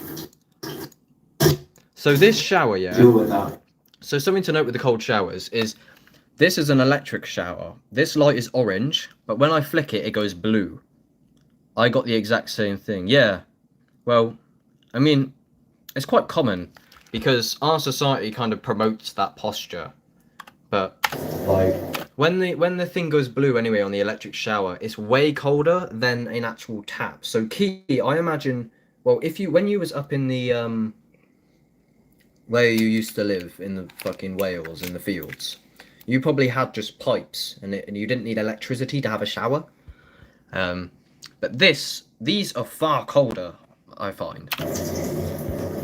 But this was horrible. Alright, enough fucking about. I'm much better at taking them these days. Well, Come on, you prick. But yeah, it beeps and then it goes full blast fucking.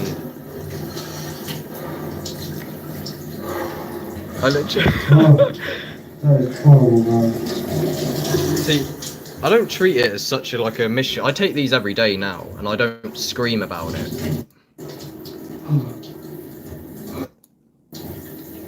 But yeah, I was just trying to do bare shit while tripping. Okay, where is the motherfucking To post this on the internet now, like people realize this takes very, very a lot of courage to do this because I'm completely fucked and like anybody can experience this.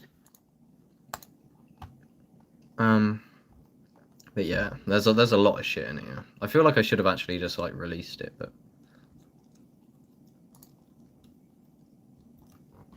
I'm sorry if I'm chamming down the mic. I don't mean to. But yeah, bare people have got the same posture. But it's the same thing with that thing I was saying. I got that weird lump under my nipple. To know other people have the same sort of shit is comforting in a way.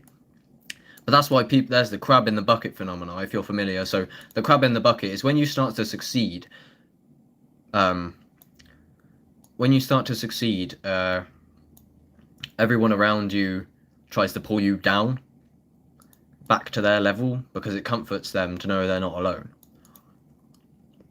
Because when the crab tries to escape the bucket of crabs, the rest of the crabs supposedly pull that back, pull him back in. Right, where? I don't understand. There was more.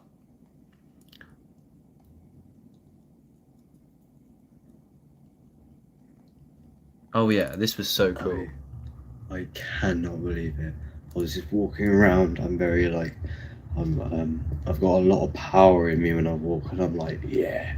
And then I just went, oh my god. As I was walking, I just went, fuck. I don't know if you can see it. Just yeah, the start. So I also so I walked up to these group of people, and I tried to make friends with this group of people around my age because they were listening to Traumatic, and then they never spoke to me again because I started saying, "This will happen to you eventually. Eventually, you will awaken." Like, I don't know who these people are, but I think they're listening to Traumatic, and I'm just walking around. So while I was in this state, I approached a random group of people, like they were a bit younger than me, like a year younger, I think. But really wish I filmed. well, I wish I recorded it in a sense, but I didn't. Okay, there's more stuff. Like there was a lot more cool shit in this report, but I just don't know where the fuck it is. There you are, Key, on my desktop. Do you hate your job? Do you want to work for yourself, be your own boss, make your own money? Do you not want someone looking over? Cold shower after the gym is actually not hard. It's quite enjoyable. In the morning, in winter, however, yeah. I see I'm the opposite, man. I can't talk to people while on mushrooms. LSD is different, though. I didn't want to talk to these people, but I thought, how am I ever going to make any friends if I don't? But no one wants to talk to me, especially the youth, because I'm the way I am. All of my friends just disappeared when I went spiritual. Like, they just stopped talking to me. I don't want them anyway, not really. They're all toxic as fuck. I'm in a satanic caravan. Winter is always cold. You get used to it though. Really? Oh my god. Just chef him. Yeah, I can't talk to people on mushrooms. You could talk to me on mushrooms. Where is the rest of the super awakening? There was loads more. What the fuck?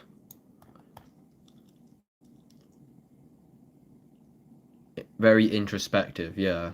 Psychedelics are just fuel for the best thing in the history of the world.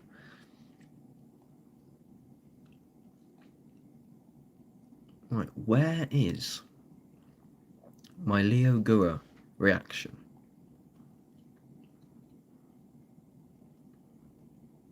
It's not here. If he was on here. Oh yeah, he's gone now.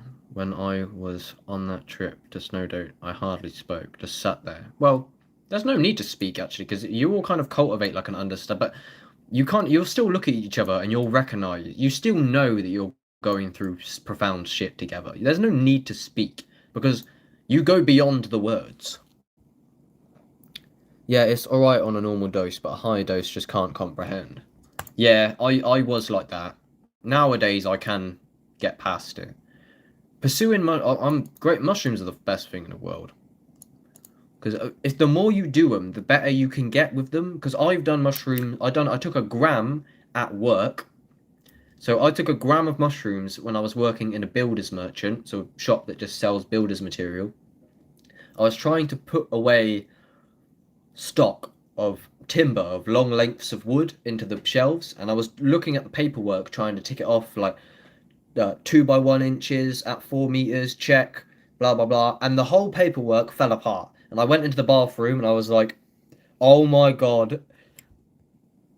Everyone clocked, I think, that I was on mushrooms, but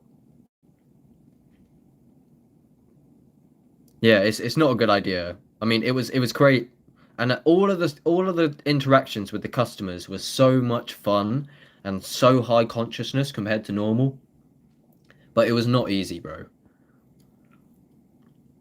Then a few hours later, I had to drive through the mountain range to get back. Yeah, I've driven a lot on psilocybin in the past. I would never do that again. But only on a moped. I would never drive on an actual vehicle that could actually kill somebody, unless I'm just in the fields. Mushrooms make me want to sit as well. Yeah, I'm the same, mate. I want to sit and sink into the chair. Yeah. It depends for me. You know how mushrooms like make the whole brain connect like full blast? Like, I'm sure you're aware of the brain scan images. Tell me if you're not and I'll get to pull it up quick. But, oh, here we go. I've already got it on my desktop. So, with this idea, I kind of got the idea that doing different experiences will make different parts communicate even more, and then you can build and gain the neurogenesis after the trip. So, and also a side note, the super extra brain connections actually last for up to 3 weeks after the psilocybin, and that's what I mean by the trip hasn't ended for me in many ways. Whenever I'm speaking, if I take many trips for ages, I'm still somewhat in the trip afterwards, and I can feel that. It's like the picture of the guy riding the bike. Oh yeah, yeah. So bicycle day is a fun fact. Bicycle day. The origin of LSD is somebody accidentally took some LSD in the lab, whoever he was, maybe Aldous Huxley, and then he was on a bike ride home, and it was a mystical bike ride home, and that was the origin of bicycle day.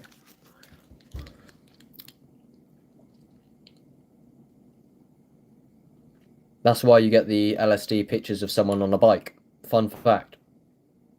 I was subconsciously driving whilst blast off on Shroom Realm. Experience I'll never forget. Driving is easy on shrooms, bro. It's literally the idea that you're going to crash on mushroom, unless it's dark. Like my moped here, you can't even see because the light's so shit. Then got stuck in a little loop on these words. Couldn't find the way out. Funny as fuck. Bicycle day, that's it. Forgot what it's about. What else have I got then? I've got LSD plus mushroom live trip report.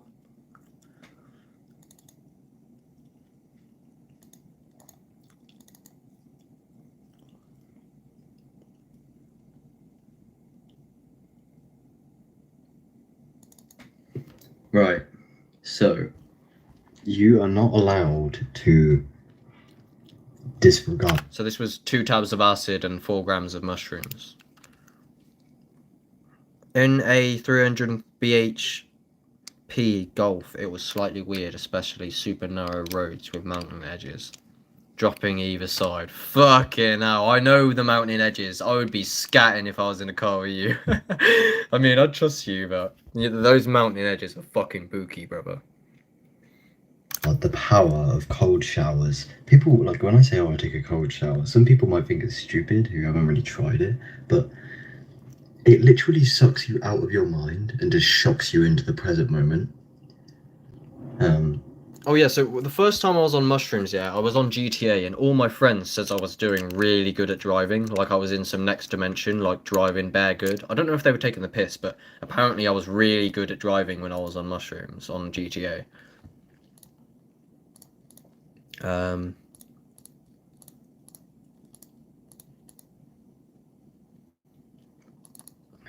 And this is, I kind of feel like Neo in the Matrix, but the mad thing is, it's like I'm within my own mind, so this is going to be crazy. So they're basically, in this trip, I was exploring a geometric labyrinth, like moving through it. Oh, this was funny as fuck. Listen to this.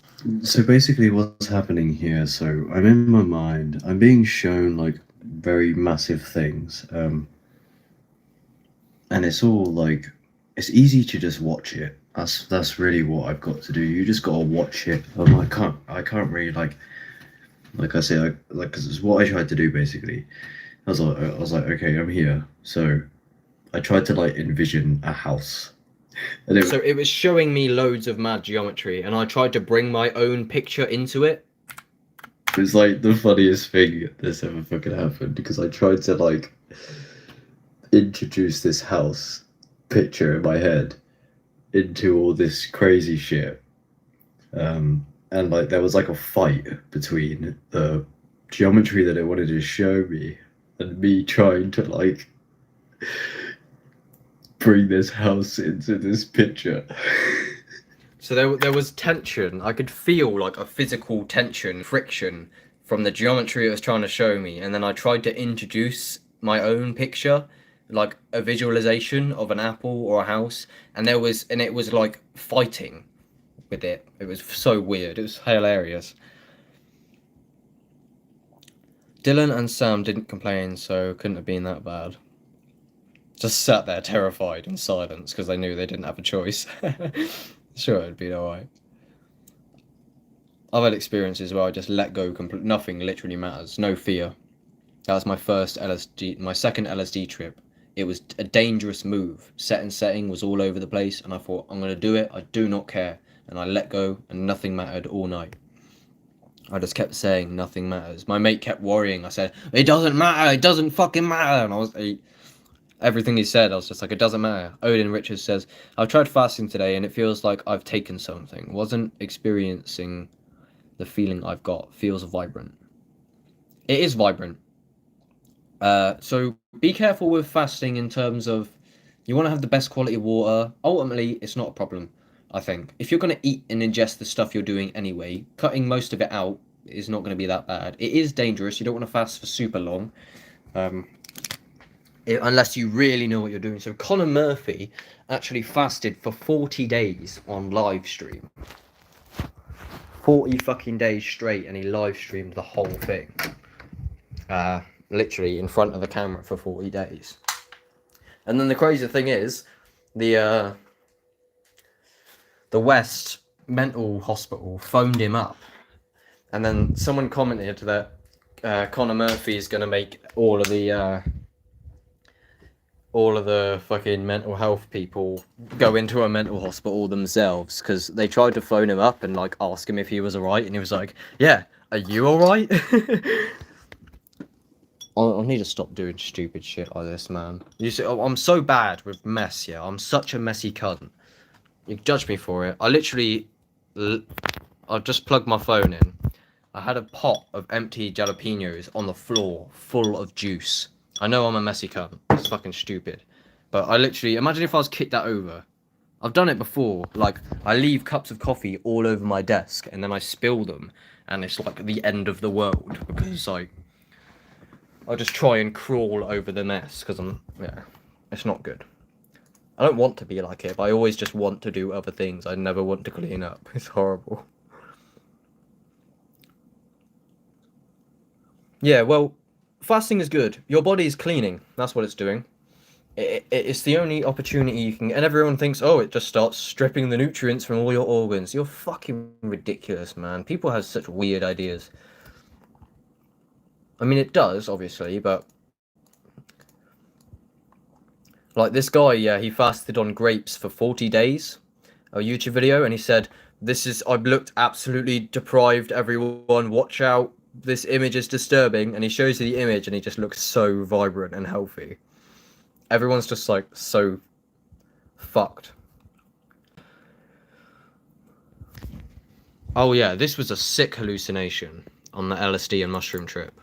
These visuals in the bath, these tiles, I'm seeing like 10 times the amount of tiles like within all the other tiles, and they're all like dispersing. This is so fucking weird. Oh my god. So like there was like a grid, and then there was like the grid back and to the left a bit, and then another one back to the right or whatever. I've done that the wrong way around. Oh yeah. This room is so trippy. I'm talking to the camera now.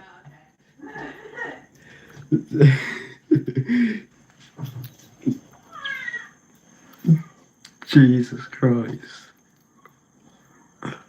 It's like such a soft room. It was sick. I've never this whole place. I've never. Oh yeah. Alright. Enough fucking around. That's one. Where's the hallucination where I saw the language?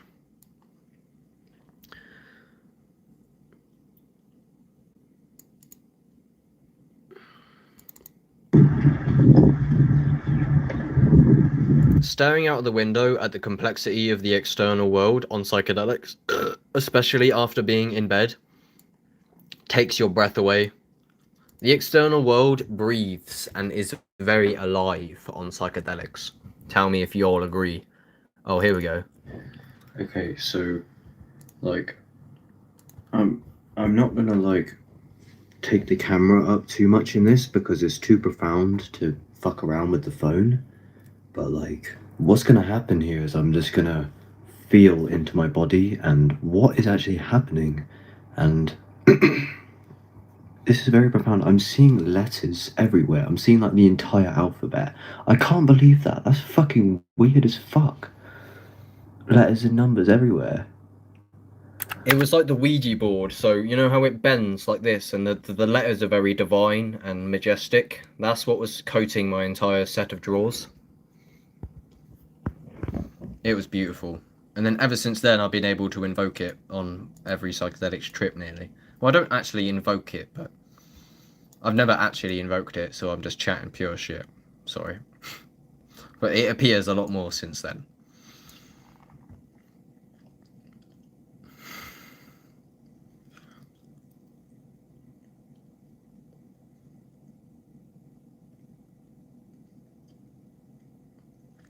But yeah, as you can tell, I'm literally a fucking psychedelic connoisseur.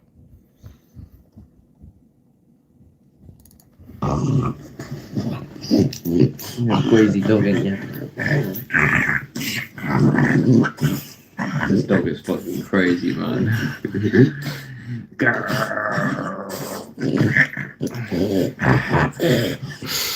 You a baby.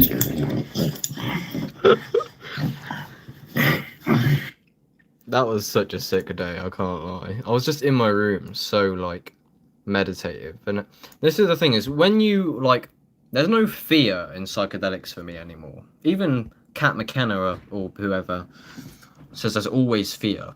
I mean, there is fear somewhat, but I have such a deep intuition. If I test the LSD, and if it's just mushrooms, I have nothing to really be scared of.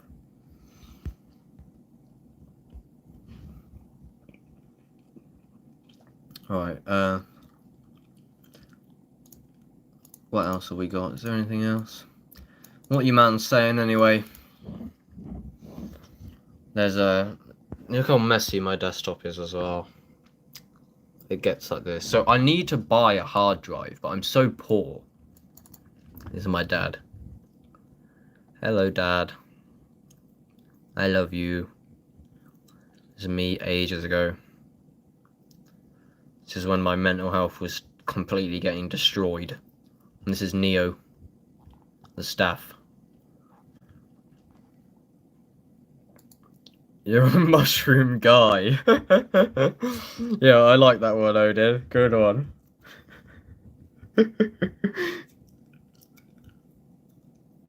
Your dad looks cool. My dad is cool.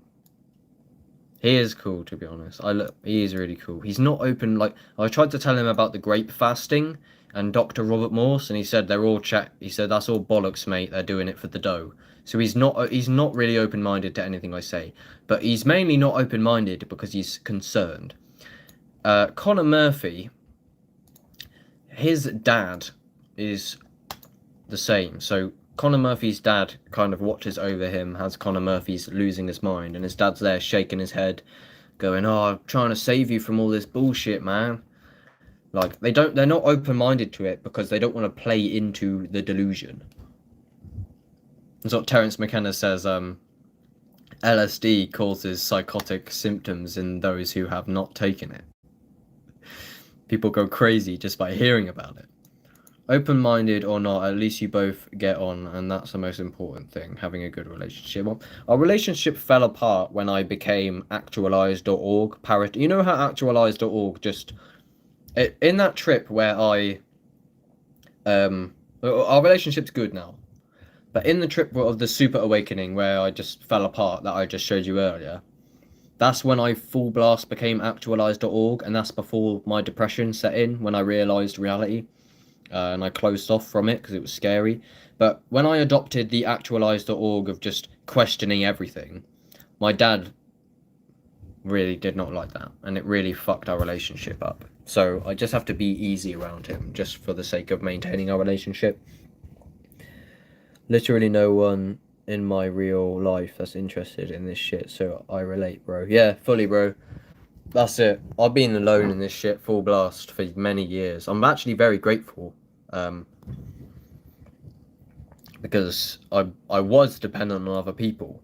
Oh, if only I could find someone else who was interested in this stuff, but I went so long. And now I've learned to just be good with myself. You made me think of J3 because of your big hood. I do know, is J3 the one that Traumatic made a tune with? I feel low all the times that I keep on rolling down the same old road. This is a fucking... I forgot about this song. Thank you for reminding me of J3. You're 19, so your age. I started diving deep into it. You're 19.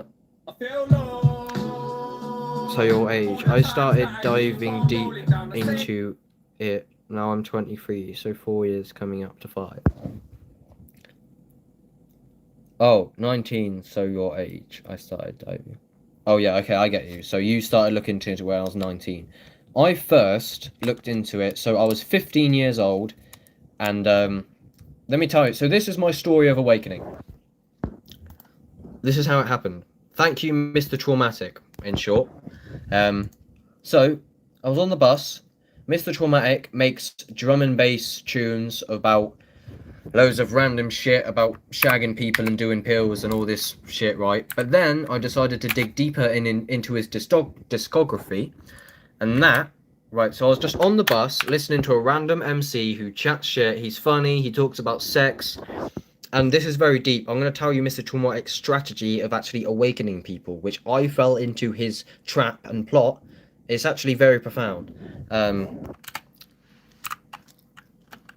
So I've never heard anything like this before. I was depressed. I was a confused kid. I had intuitions about the bullshit nature of the government and that. And then I was like, right, I'm going to look into the nature. I'm going to look into Traumatic's discography. I've never... Mine started from a drug bust. Weird life, man.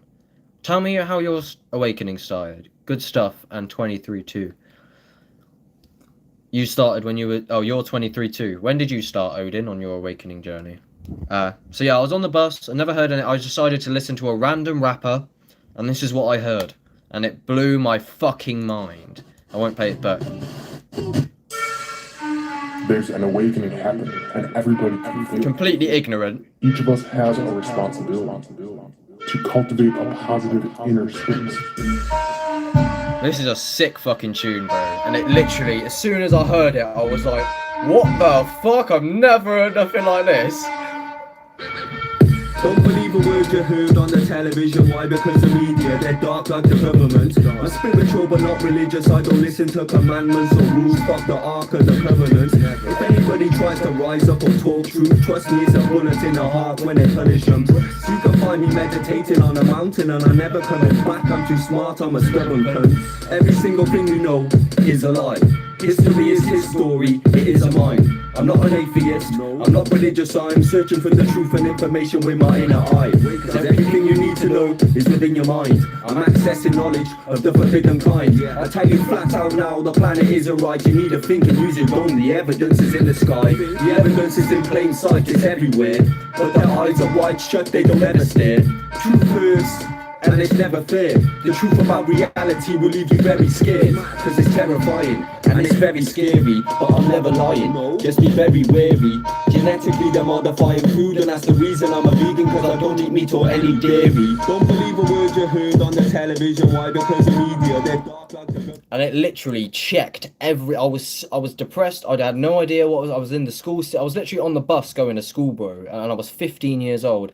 And I heard it, and it checked every box I've been looking to... And then I researched, because he said, I'm spiritual but not religious. I was like, what is spirituality? I kept going in, and I was like, fucking...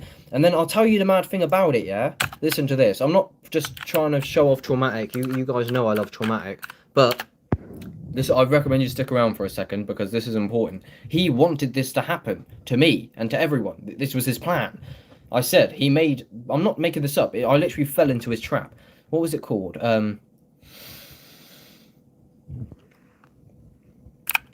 Verbal GBH3. Hold on. My words, find out for yourself, we could hold you some paper, please wake up, me. Stop pretending like it's flow. They're militant, so I would have hailstones. Turn jealousy, that's why I don't do battle rapping. Put out my man's name, I pull my hand right back and slap him. Sorry, I will find it.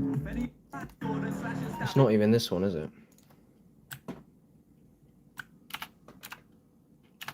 No, it's Verbal GBH1.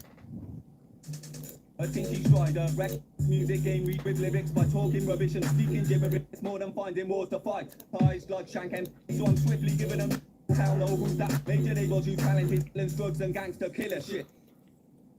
Traumatic woke me up to my dude, Truth Hurts. I was waiting for Truth Hurts to drop, so I was already on his wavelength before it dropped. He used neurolinguistic programming. Not too sure if I'm honest. My dad's been a flat earther since I was 15, I reckon, so I was fairly open-minded then onwards, I suppose. Where's all the dirty girls? Let's get naughty. Could have been 18, could have been fucking 40. Yeah, that's it. So that's what I mean. He made them tunes on purpose, supposedly, to lure people in, and then he actually speaks about this, is what I'm trying to find now. Here we go, listen. Listen to this, bro. They're corrupting the young with lyrics by talking rubbish and speaking gibberish, making tunes about clothes and money, violence, drugs, and gangster killer shit. But deep down, you know there's more to life. There's more than finding wars to fight. Be wise and go to the Amazon, see a shame and wake up and sort your life. I'm not saying my tunes are perfect, cause most of my lyrics were evil. I'm traumatized, blood shank MCs with a sword and knife, and then leave them guys in the morgue tonight. I wrote them lyrics on purpose though, with hidden meanings and purpose, bro, to attract those violent people, wake them up and then show them inner peace, using quantum similes, cosmic content, flow and delivery. I show these evil people how to ascend and suppress their inner beast. What the fuck? And I didn't find that for years until, so that's why love Traumatic, and I'm so grateful, because he led me down this rabbit hole full blast. So, and then he had albums upon albums, and I kept searching, and then I was just like led down, and then I started researching everything he was on about: sacred geometry, spirituality, psychedelics, awakening, and I was just blown the fuck away. I'll have to listen to more Traumatic. I've only listened to his old stuff. He's a smart guy. Yeah. Thing is though, he's very his lyrics are good, but what he does that's very strange. So all of his tunes hit the nail on the head, and I can't disagree with. So he goes down crazy rabbit holes of flat earth and all that shit, but I think there's a reason why he does it, because he doesn't give a fuck. And I mean, maybe he actually does believe it in a sense, but the maddest part about all of his stuff, yeah, his lyrics are not way too out there. Yeah, he doesn't talk like shit. He doesn't say stuff that's way off the scale in his lyrics too much, but the only thing that's off the scale is shit like this, is the clippets of voices he uses. Take this for example. If you're going to maintain the paradigm that everything you see in the sky is an actual solar system, then you're never going to be able to really comprehend my data. What I believe is that our entire sky is simulated. And the sky is going to perpetuate the illusion that the sun is 93 million miles away. I don't believe any of that. This illusion of stars and this canopy that's over us that has us believing that there is freedom up there when it's not. We're in a contained area. The simulacrum is based on quantum principles. We are living within a mathematical construct that is operative every 138 years. I believe we live in a sentient biogram that is far more advanced than we're able to attain right now. Oh, for fuck's sake. No one's breaking out the firmament. It's a spinning vortex and it's permanent. They already tried with Operation Fishbowl, but all that did was cause atmospheric turbulence.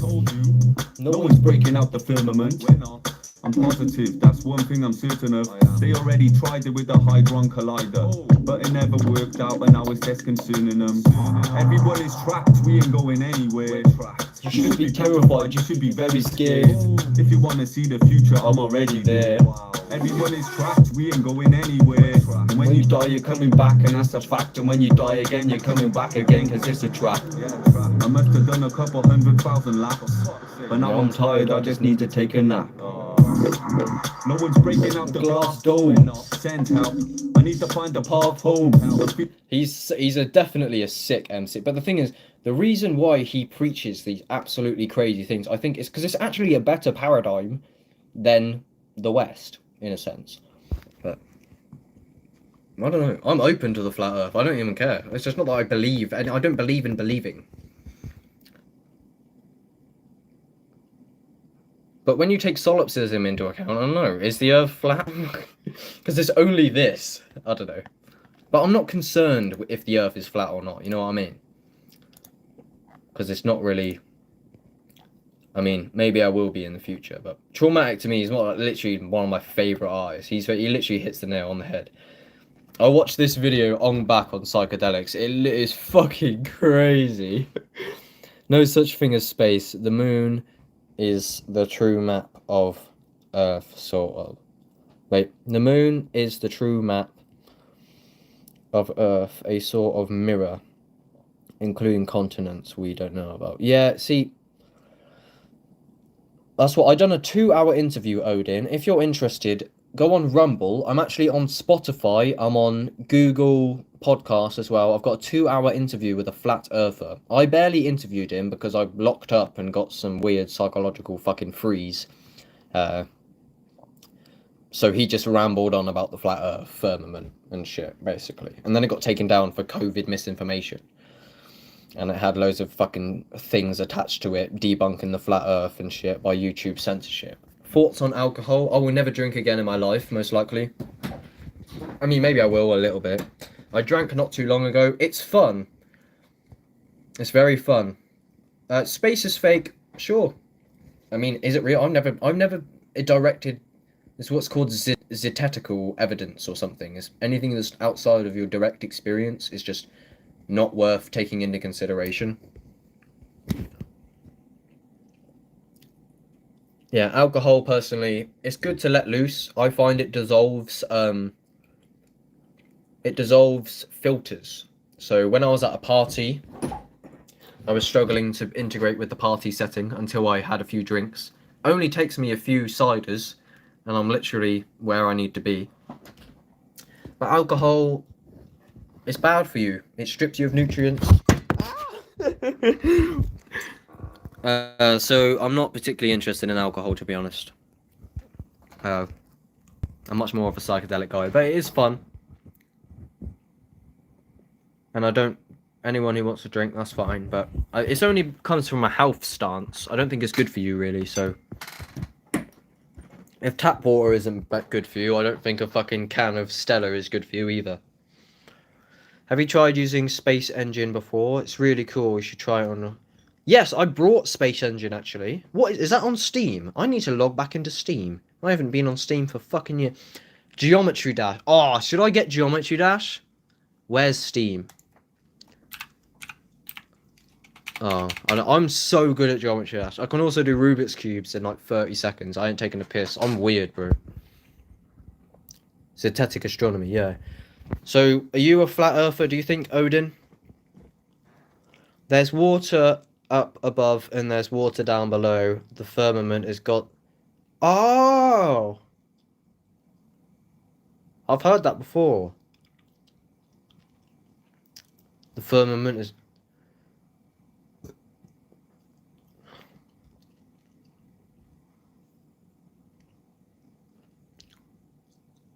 Oh, watch something of yours with a flat earther. There's 2 interviews with him. There's one that's still up on YouTube, and there's a 2-hour one with video that got taken down. Will definitely give you an existential crisis of some sort. Yeah, I brought it. It's not. No, I brought Universe Sandbox. What are you on about? Oh, my posture. Fuck sitting in this chair, man. Oh. Every time I go to the shop or over to the park, I literally walk around blasting Inspector Veg, and he's like, if you ask me why I'm not wearing a mask, you got edge, that's not even a question. Everyone's looking at me. And that's what, when I'm sober, I have so much confidence, but when I'm high, I do not do stuff like that. When I smoke weed. That's why Terence McKenna went to an island to write a book, and he quit weed before he went on this mission. So for 6 weeks he didn't smoke a single toke of weed because he wanted to see what it was like, because he had not drawn an unstoned breath for 25 years. So he quit weed, he went to write a book, he finished writing the book, And he thought, oh, I'll go and I've already told you this. And then he smoked a zoot to celebrate, and then he realised the book was shit.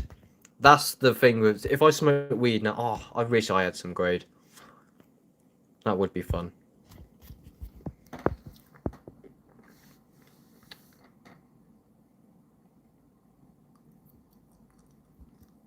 What's it called? Sorry? Universe Simulator? Hold on. Key, tell me about your, well, you haven't got to.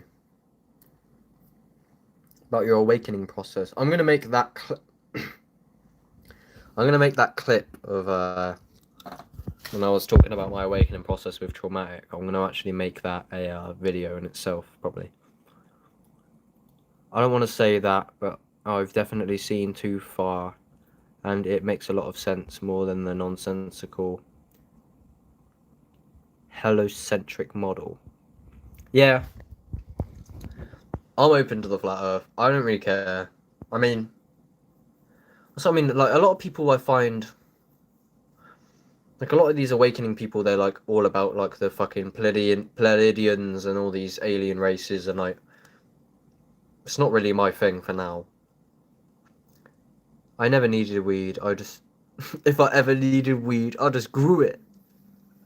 Don't be taking class A's. Don't do it, because the jaws looking like you're chewing on a pack of Chewits. Infrared, laser beam, aiming at your hat. Splish, splash, splosh. Your brains are going splat. Your skull is on the floor. Your face is on the mat.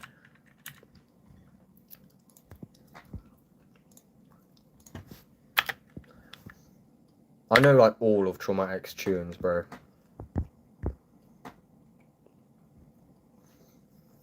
What is that song called?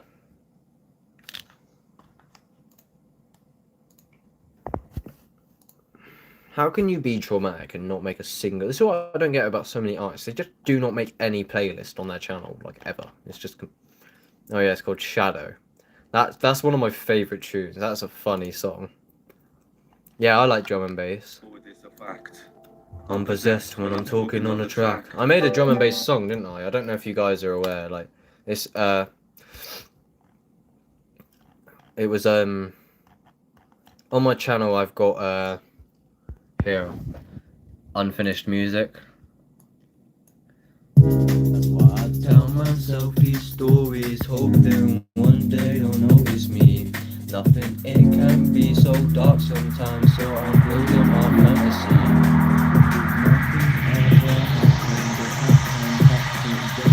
Out with the boys, making the peas, smoking the green, blazing the trees. Out with the boys, in with the G's, living the dream, smoking the cheese. I'm inhaling herbal plants, that's why my wordplay's so advanced. And if you aggravate me, I will make your mother suck my pants. Do not take a chance, too many times you will collapse. And now you're sad and looking back and losing shit you didn't even know you had. I hope you're glad and learn your lesson. Don't be sad and count your blessings. Everything you have can be gone in milliseconds. I'm not wasting all my time smoking sherbet lemons. I'm investing all my mind, sharpening my weapons. I'm preparing for tomorrow and the days after that. I will never download the NHS app, no way. Please go away. I'll never take the jab because I am not gay. What a load of bollocks, I'm giving them a wallet. Fuck the vaccine, I'd rather kill myself.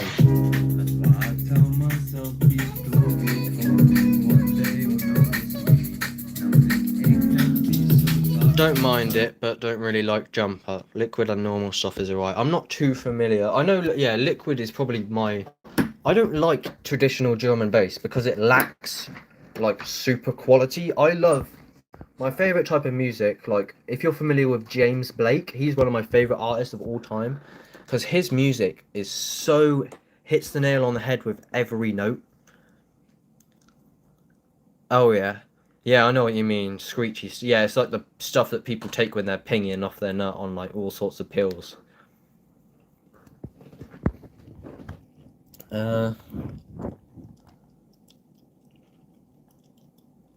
This is such a cool song, man. It's essentially just focusing on the in and out breath. And we use different systems True fair. on a day-to-day basis. It's true fair. So I just kill him with it. I don't suffer from insanity. I'm enjoying every minute of it. It's true hurts. So I just kill him with it. I don't suffer from insanity. I'm enjoying every minute of By it. changing nothing changes. Awakening comes in stages. I'm taking a break from cannabis. I ain't smoked none in ages. I travelled all around the world. I've seen some stunning places. I've also seen some evil shit like animals stuck in cages. Look how inspirational this is, bro. This is what. If you show how you live. Every minute of it. You attract what you expect. You reflect what you desire. You become what you respect. You mirror what you admire. You will lose what you neglect.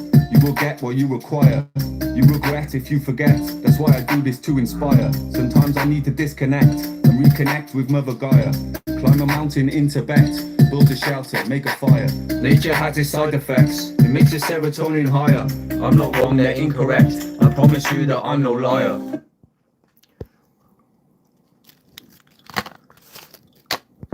Yeah, that's the kind of a good bar. Truth hurts, so I just kill him with it. Kill people with truth. There's this lady at my work who is suffering with, it's a colleague, with stomach pains.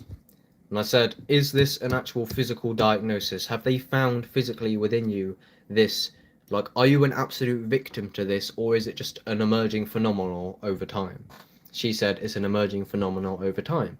I said, well, you smoke cigarettes, and, for example, I do breath work. There's many healing methods that the West will not teach you.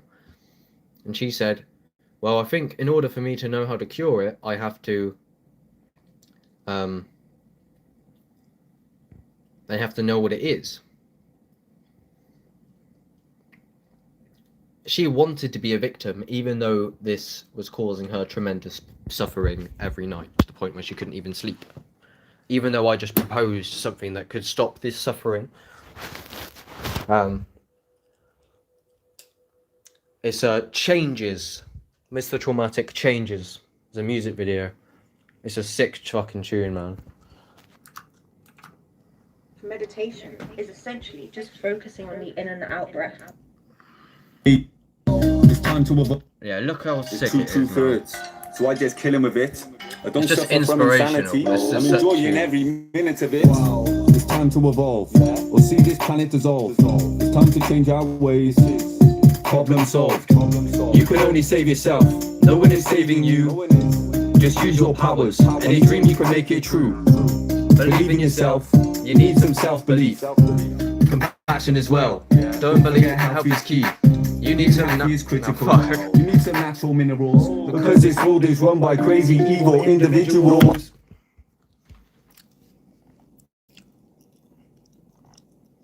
Yeah, Traumatic's next level, brother.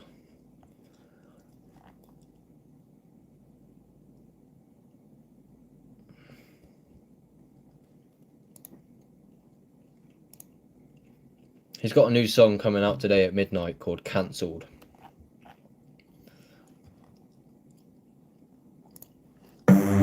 Yeah, it's traumatic. Listen, you smelly bastards, do not piss me off today. Stay 2 meters away, please. This song is so jokes. Feel my anger. Cause eating meat is known to cause cancer.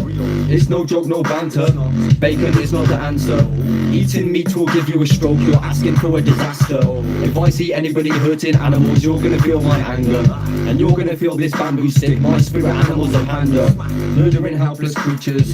That don't make you a gangster. Try picking on someone your own size, I will step on you like a hamster. But that won't be accidents. I won't get smacked and cones. I'll make them feel the pain they cause. I'll stick my axe in them. Spinal cord, I'll fracture one. Animal cages is trapped in them. You dirty stinking bastards, don't be so flatulent. I guarantee you won't take worms. Your guts are full up with parasites. And when they poo, they take turns. When you cough, you spray germs. Not me, I've always ate herbs. I'm on a plant-based diet, so I can guarantee I've got great spoons. Your mind's an amazing tool. That's when you fill it with positive thoughts. What is it? This world is evil and cruel.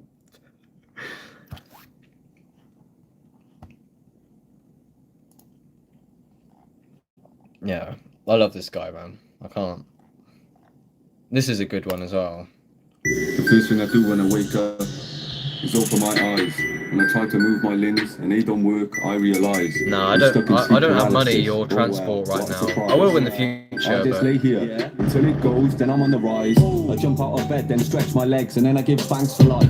I clean my tongue, then brush my teeth, and then fill up the bath with ice. I wash my body and then get dressed to make sure I look nice. Then meditate for 1 hour. I do that every day twice. I'm eating fruit for breakfast, for dinner veg and rice. I'm mastering yoga. My technique is so precise. I'm practicing breathwork. That's why my third eye's oversized. My phone is really switched on. You won't get no replies. I'm hiking in nature barefoot. I'm grounding and sun-gazing. I'm swimming in waterfalls. Chasing sunsets till I'm aching. I'm sleeping on mountain tops, stargazing and blazing. I'm microdosing psilocybin mushrooms cause they're amazing. I'm writing all my lyrics when I'm high off psychedelics. That's why I murk, mate, my work rate is quite impressive. If I don't write at least... But yeah. No, I don't go to music events. I've never been, actually. I don't think I've been to one. I've been to one Reading festival, and that was fucking poison. They trap you in there, yeah? They don't let you bring water through the gate, and then they charge you £4 for a 500ml bottle of plastic water.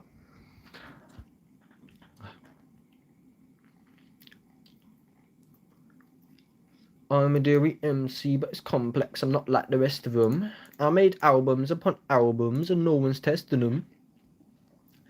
Well, yeah, I said what I need to say. At this point, we're just chilling. I think it's only Odin and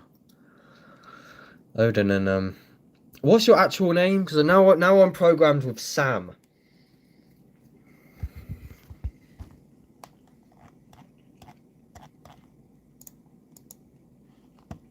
It's been a good stream. My channel's been growing at an exponential rate as well.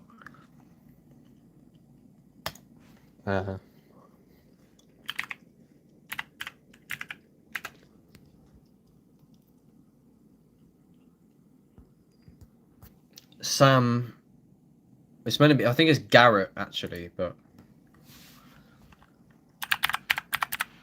Sam is a G Block.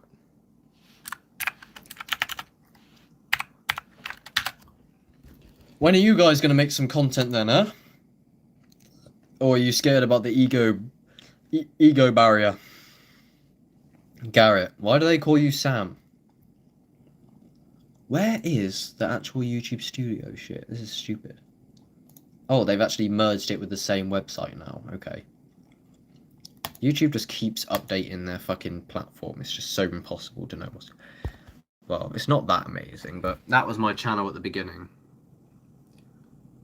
Most of these views are actually from shorts, to be fair. Because the YouTube shorts go a long way. My most viewed videos are my worst videos still.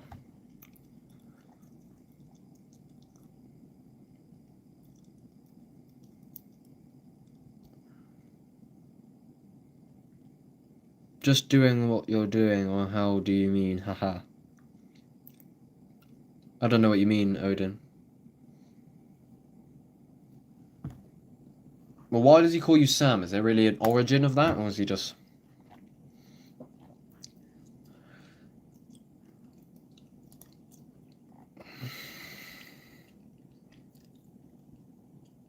If I did, would be music. Yeah, well, me and you should get on some music shit. When we meet up, hopefully. What is, Garrett, what is the date that's supposedly meant to be key coming to Oxfordshire and shit? Tell me, please, because I need to get that booked off. This is a warning about your diet. I think Sam's, vegan anyway. Yeah, thanks for sticking around, Odin. You know, have meaning to anti-establishment.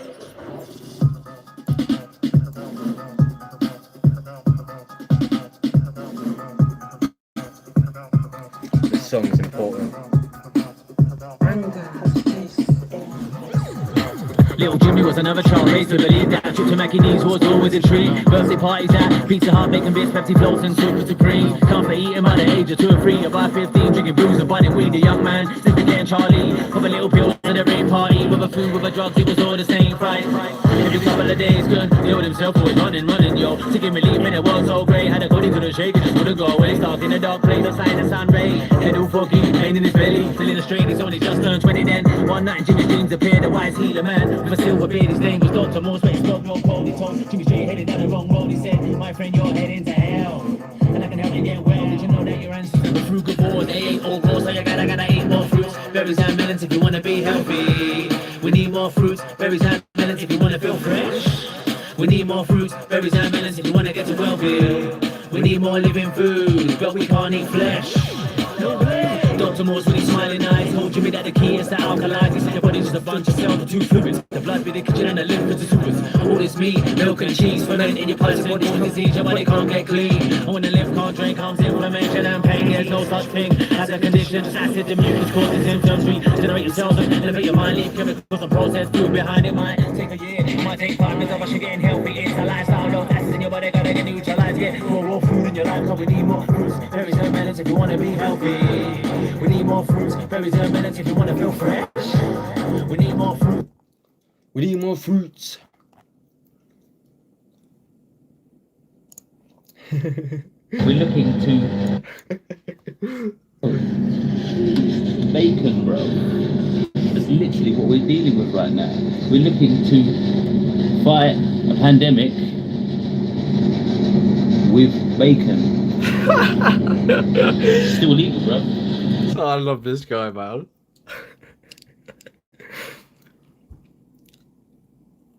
Odd TV. Okay.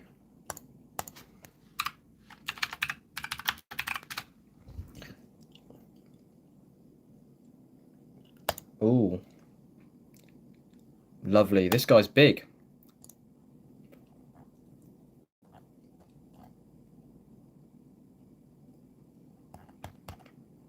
How like mad is he? The Matrix has you.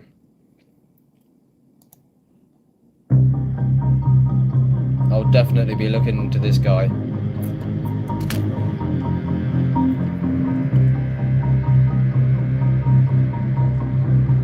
Yeah, that is veg. In debt, your pain is past due. Your life just races past you. Wake up, the Matrix has you. Wake up, the Matrix has you. We are enslaved like cattle, held back with chains and shackles. Wake up, the Matrix has you. Wake up, the Matrix has you. In debt, your pain is past due. Your life just races past you. Wake up, the Matrix has you. Wake up, the Matrix has you. We are enslaved like cattle, held back with chains and shackles. Wake up, the Matrix has you. Wake up, the Matrix has you. There is a hidden agenda at play. Same old bullshit, but a different day. They're telling us lies and they're getting away, deceiving the world and it isn't okay. Get out my way, cause I'm shining the light on these bastards with every chance that I get. Attempting to wake people up to this nonsense and tell the elite just can't handle this shit. Sick of living life in utter madness. So sick of them treating us like maggots. Look at textbooks taught in classes. Do some research, nothing matches. Then they start waving their Hollywood wands. No sign of a brain because all of it's gone. That's where they wanted you at all along. Stuff that you think you know, all of it's wrong. These people stay lying, even though most ain't buying. The mainstream manipulation, but still they stay trying. Look what happened on 9/11. Look what happened at Sandy Hook. These fancy crooks write lies as history in their fancy books. In debt, your pain is fast due. Your life just... That's pretty sick, to be fair. I'll definitely look deeper into this guy. That's what I love about these people, is they leave breadcrumb trails.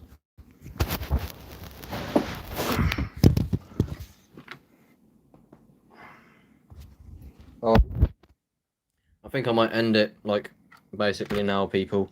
It's definitely died down, and it's been fucking 3.5 hours.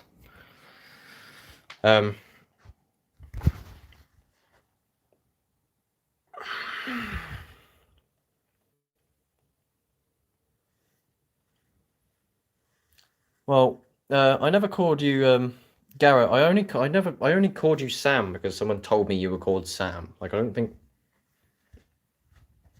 know. Yeah, that was that anyway. So I think I'm gonna go now, basically. That was a good talk. I liked going over my old content and that, and I'll make this stream into a few videos probably. But yeah, that was good anyway. I love speaking to you guys. It's definitely, there's a lot to learn for all of us. And the more I speak and articulate, just the better I get with time, which is just one of the amazing things. All love. See you later, man. Love, bro. I don't know if I don't even know if Sam's still in here or not, but I'll end it there. Goodbye. I mean, not Sam. Fuck's sake, Garrett. Fuck's sake. Yeah, see you later, Odin. Thank you for tuning in. I appreciate you becoming a part of the community. Remember, I've got all different platforms. Get me on Instagram and shit, and Snapchat or whatever the fuck. Because I post a lot of stuff. I share a lot of breadcrumb trails and links all over that shit. And yeah, bro. I'll see you later, everybody. Oh, see you later, Dylan. I only just come back. Yeah, well, it was lovely speaking to everybody. I don't even want to go, really. I feel like but I mean, how long? It can just go on forever, innit, really? So I feel like it's probably time to go now. So, yeah, I can't believe I started this when I was watching Hamza. I feel like I should finish that video now. Why did I leave this light on the whole fucking time? I'm so retarded. Alright. Sound as fuck, gamers. Thank you super much. It honestly means the world, the fact that I can have a conversation with you, mans, for this long. And we're all learning the whole time, so I'll be back. And I appreciate you all tuning in. So if anyone wants to potentially hop on a call in the future or anything for a live or a Discord, we can even screen share. Yeah, it's been a long one. Dylan, you left. I was sharing, like, there's loads of I put on loads of unreleased trip reports, like, that was on my computer. And they were pretty fucking cool, to be honest. I feel like I need to release them properly. But we had a good laugh. Anyway, that's it now. Thank you so much.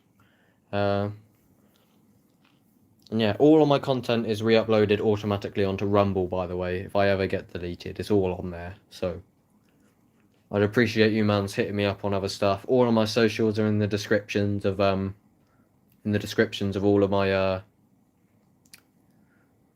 videos.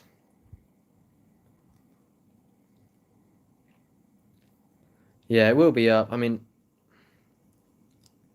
who did you stop watching?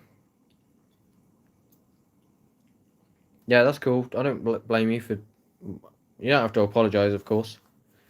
You haven't got to rewatch it either. I'll actually upload the trip reports as actual videos. I just really hate editing. I always just do what I want to do. I never do what I need to do, which is kind of, it's like a way to cheat life, because if you can succeed by just doing what you want, then I don't know, but you can't really. You can't always do what you want, but you need to do what you need to do. Alright, that's it. I'll end it. Goodbye, everybody. Thank you super much. I love you.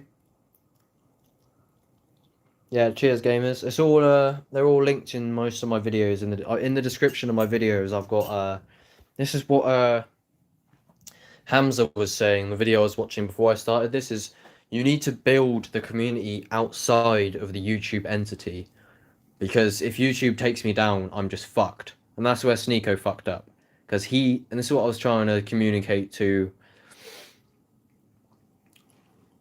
Key, is that you want to diversify your platforms as soon as possible so you don't miss out.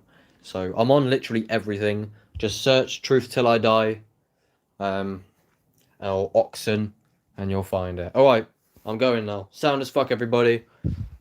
I appreciate you guys so much. I hope to meet all of you. Thank you. Bye bye.